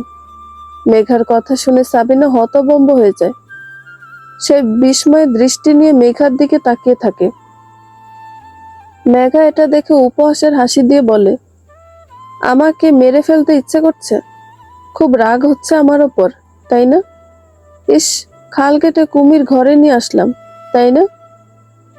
তোমাকে আমি খুব ভালো মেয়ে ভাবছিলাম, তোমার প্রতি মায়া করে ঘরে জায়গা দিয়েছি। আর তুমি? সাবিনা কথাগুলো থেমে থেমে বলে। তার গলা দিয়ে শব্দ বের হয় না, তবুও বহু কষ্টে বলে। এটা শুনে মেঘা শব্দ করে হেসে দেয়। হাসতে হাসতে বলে, ফ্রিতে আপনার বাড়ি উঠিনি, বিনিময়ে টাকা দিয়েছি, তাই এসব ন্যাকামি করবেন না যেন। আর হ্যাঁ, সত্যি আমি ভালো মেয়ে নই। আপনি আমাকে ভালো ভেবেছেন, এটা আপনার ভুল। আমার নয়, আমি তো ভালো মানুষ নই। একটু থেমে মেঘা কঠিন গলায় বলে, আমাকে আপনি ভালো মানুষ হতে দেননি। সাবিনা এই কথা শুনে অবাক চোখে মেঘার দিকে তাকায়। সে কিছু বুঝে উঠতে পারছে না। মেঘা ব্যঙ্গ করে বলে, হ্যাঁ আপনি আপনি আমাকে ভালো মানুষ হতে দেননি। আপনার লোভ, আপনার স্বার্থপরতা, আপনার বেইমানি আমার সারা জীবন নষ্ট করেছে। আমি সারা জীবনে কখনো সুখ পাইনি। আমার দুঃখের জীবনের ওপর পা রেখে আপনি 25 বছর ধরে সুখের জীবন কাটিয়েছেন। এটা আমি কিভাবে মেনে নিই বলুন তো কাকিমা? অনেক তো সুখ করলেন, এবার দুঃখটাকে সঙ্গী করে নিজের শেষ অবধি কাটান। আপনার দুঃখ, আপনার কান্না, সমাজের চোখে আপনার ছোট হওয়া, মানুষের ঘৃণায় মুখ লুকিয়ে আপনার বেঁচে থাকা আমাকে আনন্দ দিবে। সারা জীবন আমি যে সুখ পাইনি, সেই সুখ আপনার এই দুঃখ আমাকে দিতে পারে। তাই আপনাকে তো লোক সমাজে অপমানিত হতেই হতো। মেঘা প্রচন্ড রাগ নিয়ে কথাগুলো বলে। সাবিনা বিস্ময়ের গলায় বলে, তোমাকে তো আমি চিনিও না, তাহলে তোমার দুঃখের কারণ আমি কিভাবে হলাম? তোমার ভুল হচ্ছে মেঘা, তুমি আমাকে ভুল বুঝে আমার সঙ্গে ভুল করলে। আমি তোমাকে মেয়ের মতো। চুপ, মেঘা চিৎকার দিয়ে বলে। সাবিনা কেঁপে ওঠে। মেঘা চোখ গরম করে তার দিকে তাকিয়ে বলে, তোর এই নোংরা মুখে আমাকে মেয়ে বলবি না। তোর মতো বেশ্যা আমার মা হতে পারে, সেটা তো আমি নিজের কল্পনায় ভাবি না। বেশ্যা। সাবিনা পুরো বাকরুদ্ধ হয়ে যায়। মেঘা মাথা নাড়িয়ে বলে, তো তুই বেশ্যা নস? তুই তো পতিতার থেকেও খারাপ। তাদের যতটা সম্মান করা যায় তোকে ততটাও করা যায় না। কে তুমি? কেন এসব করেছ? কি শত্রুতা তোমার সঙ্গে আমার? সাবিনার মুখে এই কথা শুনে মেঘা চুপ করে যায়। সে উঠে নিজের ঘরে যায়। সাবিনা তাকে চলে যেতে দেখে বলে, আমি জানতে চাই কে তুমি, কেন এমন করলে? মেঘা কিছু না বলে ঘরে গিয়ে রাতে গুছিয়ে রাখা ব্যাগ নিয়ে বের হয়। মেঘাকে তার ব্যাগ নিয়ে বের হতে দেখে সাবিনা জিজ্ঞাসা দৃষ্টিতে তাকায়। মেঘা শান্ত গলায় বলে, আমার কাজ হয়ে গেছে, আমি এবার যাই। মেঘার মুখে এই কথা শুনে সাবিনা হতভম্ব হয়ে যায়। সেই মুহূর্তে সাবিনার ফোনটা বেজে ওঠে, যেটা মেঘার ব্যাগে ছিল। সাবিনা এটা দেখে আরো অবাক হয়ে যায়। মেঘা ফোনটা বের করে সাবিনার কাছে দিয়ে বলে, মেয়ে, তোর ছেলে মেয়েরা ফোন করছে, হয়তো তোর পাপের জন্য তাদের জীবনটাও শেষ হয়ে গিয়েছে। দেখ তারা তোকে ফোন দিয়ে গালি দেয় কিনা। কেন করেছিস তুই এসব? এবার সাবিনা প্রচন্ড রাগ নিয়ে কথাটি বলে। এতক্ষণ অবধি সে ভেঙে পড়েছিল, তবে এবার সন্তানদের জীবনে এসব প্রভাব ফেলছে বুঝতে পেরে সে নিজেকে সামলে নেয়। তার এখন জানতেই হবে মেঘা এসব কেন করেছে। সাবিনা উঠে দাঁড়ায়। সে মেঘার বাহু চেপে ধরে বলে, সূচ হয়ে ঢুকে তুই ফাল হয়ে বের হচ্ছিস। বল কেন করলে এসব? তোর মতো হাঁটুর বয়সী একটা মেয়ের সঙ্গে আমার কিসের শত্রুতা? তুই নিজেই ভাব। এটা বলে মেঘা সাবিনাকে ছাড়িয়ে চলে যেতে নেয়। সাবিনা আবার ধরে ফেলে। সে রাগান্বিত হয়ে থাপ্পড় মারতে নিলে মেঘা সেটা ধরে নেয়। অতঃপর বলে, একদম না। এখন আমি চিৎকার দিয়ে লোক জড়ো করে যদি বলি আপনার মতো নোংরা মানুষের বাড়ি থাকবো না বলায় গায়ে হাত তুলছেন, তারপর কি হবে বুঝতে পারছেন তো? তুই চিৎকার করবি কর, এবার তো আমি পুলিশ ডাকবো, তোর বিরুদ্ধে চুরির মামলা করব। সাবিনার মুখে এই কথা শুনে মেঘা হাসতে থাকে। সে পাগলের মতো উচ্চ শব্দে হাসতে থাকে। হাসতে হাসতে বলে, আচ্ছা ডাক। মেঘার কণ্ঠে কিছু একটা ছিল, যেটা দেখে সাবিনা চুপ হয়ে যায়। পরক্ষণে নিজেকে সামলে অনুরোধের গলায় বলে, লোক সমাজে আমার তো মাথা তুলে দাঁড়ানোর মতো অবস্থা রইল না। অন্তত এটা বলো যে কেন তুমি এমন করলে, আমার ভুলটা কোথায়? সেটা জানলে অন্তত আমি শান্তি পেতাম। কত সহজেই নিজের পাপ ভুলে গেলেন। এখন আপনার ভুল কোথায় সেটা খুঁজে পাচ্ছেন না। বাহ, পাপের পর পাপ করে এখন নিজেকে এতটাই সাধু ভাবছেন যে নিজের ন্যূনতম ভুল বুঝে পাচ্ছেন না। বাহ। এটা বলে মেঘা আবার উপহাসের হাসি দেয়। সাবিনা স্তব্ধ হয়ে যায়। মেঘা ঠান্ডা গলায় বলে, তোর পেটের বাচ্চাটা একা একা মরছিল নাকি নিজে হত্যা করেছিস? তাকে তো অবৈধভাবে পেটে ধরেছিলি। সেই পাপে নিজে হত্যা করেছিস নাকি অন্য কারণে? তুই যা মানুষ, আমার তো বিশ্বাস হয় না ওই বাচ্চা তোর হাত ছাড়া নষ্ট হয়েছে। এটা শুনে সাবিনা কেঁপে ওঠে। তার চোখে মুখে ভয় দেখা দেয়। তার স্মৃতিতে ভেসে ওঠে সেই সময় যখন আলতাফ তাকে বাচ্চা নষ্ট করার ওষুধ এনে দিয়েছিল। অতঃপর সাবিনা নিজ হাতে সেটা খেয়ে বাচ্চাটি নষ্ট করেছে। সেই সময় সে অনেক অসুস্থ হয়ে পড়ে। হাসপাতালে অবধি 7 দিন থাকতে হয়। এই কথাটি মনে পড়তে সাবিনা কয়েক পা পিছিয়ে যায়। সাবিনার অবস্থা দেখে মেঘা হেসে বলে, বুঝে গেছি, তুই নিজের কোনো নোংরা স্বার্থের জন্য তাকে নষ্ট করেছিস। এত পাপের পরও নিজেকে সাধু ভাবছিস। আমি যদি আমার বাচ্চার সঙ্গে কিছু করেও থাকি, সেটা আমার ব্যক্তিগত ব্যাপার। এখানে তুই এত কথা বলছিস কেন? সাবিনা কঠিন গলায় কথাটি বলে ওঠে। মেঘা ম্লান হেসে বলে, তোর সন্তানরা তো সবে তোর অপকর্ম দেখলো, তোকে অপদস্থ হতে দেখেছে। খুবই সামান্য। ফোনটা ধরে দেখ, এই সামান্য কারণে হয়তো তোকে এখন গালাগালি করছে। তাদের জীবন অতিষ্ঠ হয়ে গিয়েছে। তো তারা যদি জানতে পারে তারা দুজনেই তোর অবৈধ বাচ্চা, তাদের জন্মের কোনো বৈধতা নেই, কারণ তোর আর আলতাবের বিয়েটাই বৈধ নয়। তোরা যা করেছিস সবটাই নোংরামি। তখন তারা সহ্য করতে পারবে তো? এখনই তাদের জীবনটা শেষ, তখন কি হবে বলতো? মেঘার এসব কথা শুনে সাবিনা অদ্ভুত দৃষ্টিতে মেঘার দিকে তাকিয়ে থাকে। সে তার দিকে তাকিয়ে কিছু বোঝার চেষ্টা করে। মেঘা সেটা বুঝতে পেরে হাসি নিয়ে বলে, সবাই বলে আমি নাকি আমার বাবার মতো দেখতে। আফসোস, তুই আমার সেই বাবার মুখটা মনে রাখলি না। যদি রাখতি তাহলে আজ তোকে আমাকে জিজ্ঞেস করতে হতো না আমি এসব কাজ কেন করেছি। মেঘার এই কথাটি সাবিনার বুকে ঝড় তোলার জন্য যথেষ্ট। সে যা বোঝার সব বুঝে গেছে। এতগুলো বছর পেরিয়ে গেছে, এতটা যুগ পর তার অতীত তার সামনে এসে দাঁড়িয়েছে, তাও ভয়াবহ রূপ নিয়ে, যে তাকে লোকসমাজে অপমানিত করতে দুবার ভাবেনি। এটা বুঝতে পেরে সাবিনা হতভম্ব হয়ে যায়। সে কাপা গলায় বলে, তুমি না বলেছিলে তোমার বয়স 25?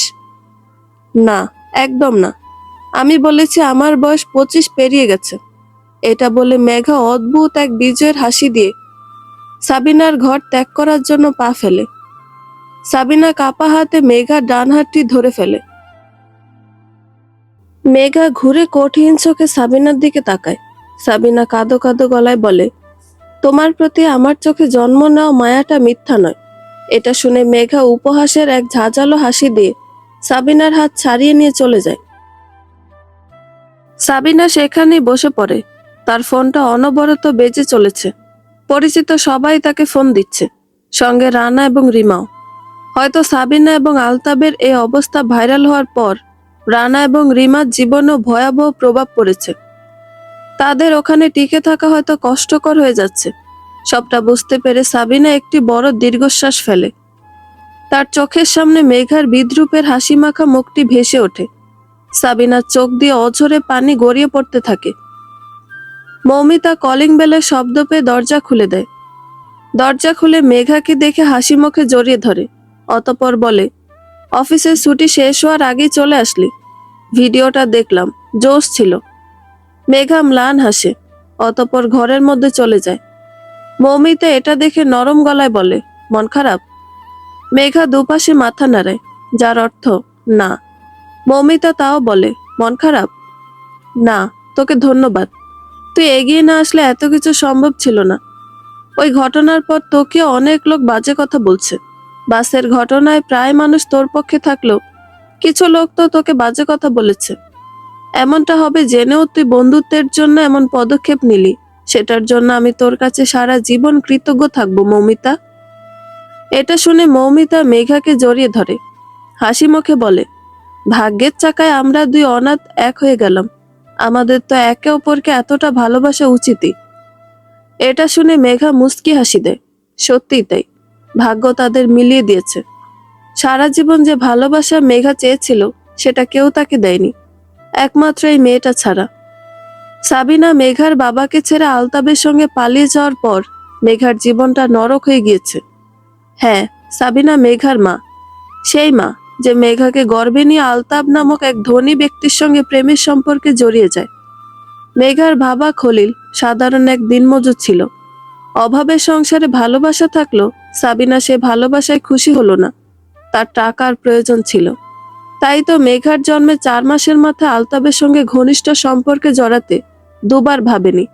সেই সময় খলিলের সঙ্গে তর্ক করে তাকে দূরে সরিয়ে দিত সাবিনা। খলিল বুঝতে পারছিল সাবিনা অন্য কারো সাথে জড়িয়ে গেছে। সে যে সাবিনাকে খুব ভালোবাসতো, তাই সাবিনার এমন পরিবর্তন সে মেনে নিতে পারেনি। এভাবে বাবা নেশায় ডুবো হয়ে থাকতো আর মা পরপুরুষের সঙ্গে। সারা দিন একলা বিছানায় বসে ক্ষুধার যন্ত্রণায় কান্না করে দিন কাটতো মেঘার। তার 6 মাসের মাথায় সাবিনা গর্ভবতী হয়ে যায়। এই বাচ্চা আলতাবের ছিল। সেই বাচ্চা দোহাই দিয়ে আলতাবের বাড়ি গিয়ে ওঠে সাবিনা। আলতাব ও সাবিনার রূপ যৌবনে এতটাই পাগল হয়ে গিয়েছিল যে সে সাবিনাকে বিয়ে করে নেয়। অন্যদিকে স্ত্রী পালিয়ে যাওয়া শোকে খলিল পুরোপুরি ভেঙে পড়ে। সে ছোট মেঘাকে তার বাবা মা অর্থাৎ মেঘা দাদা দাদির কাছে দিয়ে নিজে সারাদিন জুয়া নেশা নিয়ে পড়ে থাকতো। ততদিনে এসবে আসক্ত হয়ে গেছে খলিল। এভাবেই একদিন নেশার টাকা চুরি করতে গিয়ে পাবলিকের ধোলাই খেয়ে মারা যায় খলিল। আর মেঘা দাদা দাদির কাছে অবহেলা অনাদরে বড় হয়। ছেলেকে হারিয়ে দাদি মেঘাকে সহ্য করতে পারছিল না। তার সমস্ত রাগটা ছিল সাবিনার ওপর, তবে সেটা প্রকাশ করতে না পেরে মেঘার ওপর সব ঝাড়ে, কারণ সাবিনা যে পাশে ছিল না। এভাবেই অনাদর অবহেলায় মেঘা বড় হয়। একটা সময় দাদা দাদি মারা গেলে জায়গা হয় চাচা চাচির ঘরে, তবে সেটা কাজের মেয়ে হিসাবে। সারাদিন ঘরের সমস্ত কাজ সে করত, বিনিময়ে তাকে দুবেলা খাবার দিত, সেই সঙ্গে গালি ফ্রি। বেশ্যার মেয়ে বেশ্যা। সাবিনার নোংরামের বর্ণনা শুনতে শুনতে মার খেতে খেতে বড় হয় মেঘা। তার পুরো জীবনটা চোখের পানি বিসর্জন দিতে দিতে শেষ হয়। একটা সময় পর গার্মেন্টসে চাকরি নেয়। 2 পয়সা রোজগার করার পর সে একা থাকতে শুরু করে, শুধুমাত্র ভালো থাকার জন্য। তবে সেটাও থাকতে পারছিল না। এই সমাজে মানুষ যে গার্মেন্টস কর্মীদের ভালো চোখে দেখে না। এখানে যেসব মেয়ে আসে সেসব ভদ্র সমাজে বেশ্যা হিসেবে পরিচিতি পায়। তবুও সবকিছু সহ্য করে মেঘা সব মেনে নেয়, নিজের জীবনটা মেনে নেয়। চাকরি ক্ষেত্রেই তার পরিচয় হয় মৌমিতার সঙ্গে। দুজনে অনাথ হয়, ভালো বন্ধুত্ব গড়ে ওঠে একে অপরের সঙ্গে। অতঃপর টাকা বাঁচাতে দুজনে একসঙ্গে থাকা শুরু করে। এসব কিছুর মধ্যে মেঘার হৃদয়ে এক আকাশ সমান ঘৃণা জন্মায় সাবিনার ওপর। সাবিনা খলিলকে না ছেড়েই গিয়ে আরেকটা বিয়ে করেছে। সে ভালো আছে, অথচ তার জন্য মেঘার পুরোটা জীবন মানুষের ঘৃণায় কেটেছে। রাগ ঘৃণা মিলিয়ে মেঘার হৃদয়ে প্রতিশোধের আগুন জেগে ওঠে। তার মনে হয় সাবিনা যতদিন ভালো থাকবে ততদিন সে কখনো সুখী হতে পারবে না। সে সুখী হতে পারবে একমাত্র সাবিনার দুঃখে। অতঃপর অনেক খোঁজাখুঁজির পর মেঘা সাবিনার ঠিকানা পেয়ে যায়। সে তার সম্পর্কে সব জেনে যায়। সাবিনা 2 সন্তানকে নিয়ে এত সুখে জীবন কাটাচ্ছে দেখে তার হিংসা হয়। এরকম হিংসা তার চাচির সময় হতো। তার যেই চাচি তাকে কুকুরের মতো মারত, সেই চাচি নিজের মেয়েকে কতটা আদর যত্ন নিয়ে বড় করেছে। ঘরের ন্যূনতম কাজ তাকে দিয়ে কখনো করায়নি। এই তো একদিন চাচাতো বোন ভাত খেয়ে থালাটা রেখে দিয়েছিল, পরে খাবার খাওয়ায় মেঘার সেটা ধুয়ে রাখতে মনে ছিল না, সেই জন্য কত মেরেছে। মেঘা সেদিন ভুল করে বলেছিল এই সামান্য জিনিসটা তো বোন করতে পারত। সেজন্য তার চাচি গালি দিয়ে বলে, ওর মা কি তোর মায়ের মতো নাগর ধরা, বেশ্যাগিরি করে বেড়ায় যে ওর ধুয়ে রাখতে হবে? ও আমার মেয়ে, রাজরানীর মতো বড় হবে। সবার সন্তান সবার কাছে রানীর মতো, শুধুমাত্র মেঘাই হলো না তার মায়ের রানী, তার মায়ের আদরের। সে ভেবেছিল তার মা অর্থাৎ সাবিনা বুঝি সন্তানদের মায়াই বোঝে না, কিন্তু না। রানা এবং রিমার সঙ্গে তার ভালোবাসা দেখে মেঘা বুঝে যায় তার মাও মা হিসাবে ভালো, তবে সেটা শুধুমাত্র রানা এবং রিমার জন্য, কারণ তারা তার সন্তান। কিন্তু মেঘা সন্তান নয়, মেঘাকে বাধ্য হয়ে জন্ম দিয়েছে। তাই তো 1 বছরের মেঘাকে রেখে পালিয়ে আসতে সে 2 বার ভাবেনি। সাবিনার এই সুখ মেঘার সহ্য হয় না, একদম না। তার মনে হয় তার দুঃখের উপরে সাবিনা নিজের এই সুখের গল্প লিখেছে। এবার সময় এসেছে মেঘার সুখের, যে এই সুখ সাবিনার দুঃখের বিনিময়ে আসতে পারে। সাবিনা যেমন তার দুঃখের উপরে দাঁড়িয়ে নিজের সুখের গল্প লিখেছে, সেভাবে সেও সাবিনা দুঃখের ওপর দাঁড়িয়ে নিজের সুখের গল্প লিখবে। একদিকে মেঘার যেমন দুঃখের জীবন ছিল, অন্যদিকে সত্যি সাবিনা সেই দুঃখেই নিজের সুখের গল্প লিখেছে।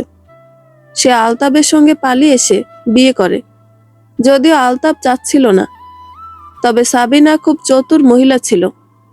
সে বাচ্চা নিয়ে থানায় যাবে, এখানে ওখানে যাবে, আলতাবের মান সম্মান সব শেষ করবে। এরকম নানা ভয় এবং কৌশল করে তাকে বিয়ে করে নেয়। তাদের বিয়ে হয়ে গেল। আলতাবের সন্দেহ হচ্ছিল সাবিনার গর্ভের বাচ্চা তার না, যদিও সাবিনা নিশ্চিত ছিল এটা আলতাবের, কারণ মেঘার জন্মের পর সে খলিলের সঙ্গে কখনো শারীরিক সম্পর্ক গড়েনি। তবে আলতাবের যেহেতু সন্দেহ হচ্ছে এবং অন্যের সন্তান সে বড় করতে পারবে না, বাবার পরিচয় দিতে রাজি নয়, তখনও সাবিনা খুব কৌশলে বাচ্চা নষ্ট করার কথা এবং তার রূপ যৌবনের মোহ দেখিয়ে আলতাবের বাড়ি এবং কিছু জমি লিখে নেয়। আলতাব সবকিছুতে রাজি হয়। তার রাজি হওয়ার সবচেয়ে বড় কারণ, সাবিনা তাকে বাহিরে যা ইচ্ছা করার স্বাধীনতা দিয়েছে। শুধুমাত্র কাউকে সাবিনার স্থানে নিয়ে আসা যাবে না, মানে বিয়ে করা যাবে না। এত স্বাধীনতা পেয়ে কে বা না করবে, তাই সব লিখে দেয়। এভাবে ধীরে ধীরে সব লিখে নেয় সাবিনা, যে কারণে দ্বিতীয়বার আর আলতাব বিয়ে করতে পারেনি, বিয়ের ইচ্ছে জাগলেও হয়নি। সাবিনা ঘর থেকে তাড়ানোর ভয় দেখাতো। আলতাবও এসবে বুঝতে পারে সাবিনারও অন্য সব মেয়ের মতো তার সম্পদেরই প্রয়োজন ছিল সুখে থাকার জন্য। তাই তো তাকে যা ইচ্ছা করার অনুমতি দিয়েছে, অর্থাৎ আলতাবের চরিত্রে তার সমস্যা ছিল না। আলতাব এবং সাবিনা একই চরিত্রের বলেই বোধহয় তাদের মিল হয়েছে। এসবও মেঘা জানতে পারে, তাই তো সে মৌমিতাকে দিয়ে প্রথমে আলতাবকে প্রেমে ফেলে, অতঃপর বিয়ের স্বপ্ন দেখায়। মেঘা এবং মৌমিতা আগেই জানতো সব সম্পত্তি সাবিনার নামে। বিয়ের কথা বললে আলতাব এটা বলবে, এই কথার পরই সব মেয়ে তাকে ছেড়ে যেত, কারণ যার কিছু নেই তাকে কেন বিয়ে করবে। তবে মৌমিতা এবং মেঘা তো তাদের সম্পত্তি নয়, চাচ্ছিল তাদের বিচ্ছেদ, সমাজে তাদের ছোট করতে। তাই মৌমিতা যে লোভী নয় এবং তার নিজেরই প্রচুর টাকা রয়েছে এমনটা বলে খুব কৌশলে আলতাবকে ফাঁসায়। এতদিন আলতাব এবং সাবিনার সঙ্গে যা হয়েছে সবই মেঘার পরিকল্পনা ছিল। মেঘা তাদের চরিত্রটাই শুধু সবার সামনে তুলে ধরেছে, এখানে বাড়তি কিছুই করেনি। অতীতের এসব স্মৃতিচারণ করে মেঘা একটি বড় দীর্ঘশ্বাস ফেলে। মৌমিতা এসে তার পাশে বসে তার কপালে চুমু দিয়ে বলে, মনে কোনো দ্বিধা কাজ করছে না তো? না। এটা বলে মেঘা মৌমিতার দিকে শান্ত চোখে তাকায়। শীতল গলায় বলে, আমার এত বছরের জীবনে প্রথমবার আমার ভালো লাগছে, খুব ভালো লাগছে। এটা শুনে মৌমিতা মুচকি হাসি দেয়। মেঘাও হাসে। দুজনের এই মিষ্টি হাসির মাঝে মৌমিতার ফোনটা বেজে ওঠে। সে ফোনটা ধরে যা শুনে তাতে খুশি হয়ে যায়। মেঘা তার খুশি দেখে জিজ্ঞাসা দৃষ্টিতে তাকাতে মৌমিতা বলে, তুই দারোয়ানকে যত টাকা দিতে বলেছিলি আমি তার চেয়ে একটু বাড়িয়ে দিয়ে তাকে দিয়ে সাবিনার মুখোশটা খুলে দিয়েছি। সে যে পরকিয়া করে আলতাবকে বিয়ে করেছে, তার আগের ঘরে সন্তান ছিল, সব প্রকাশ করে দিয়েছি।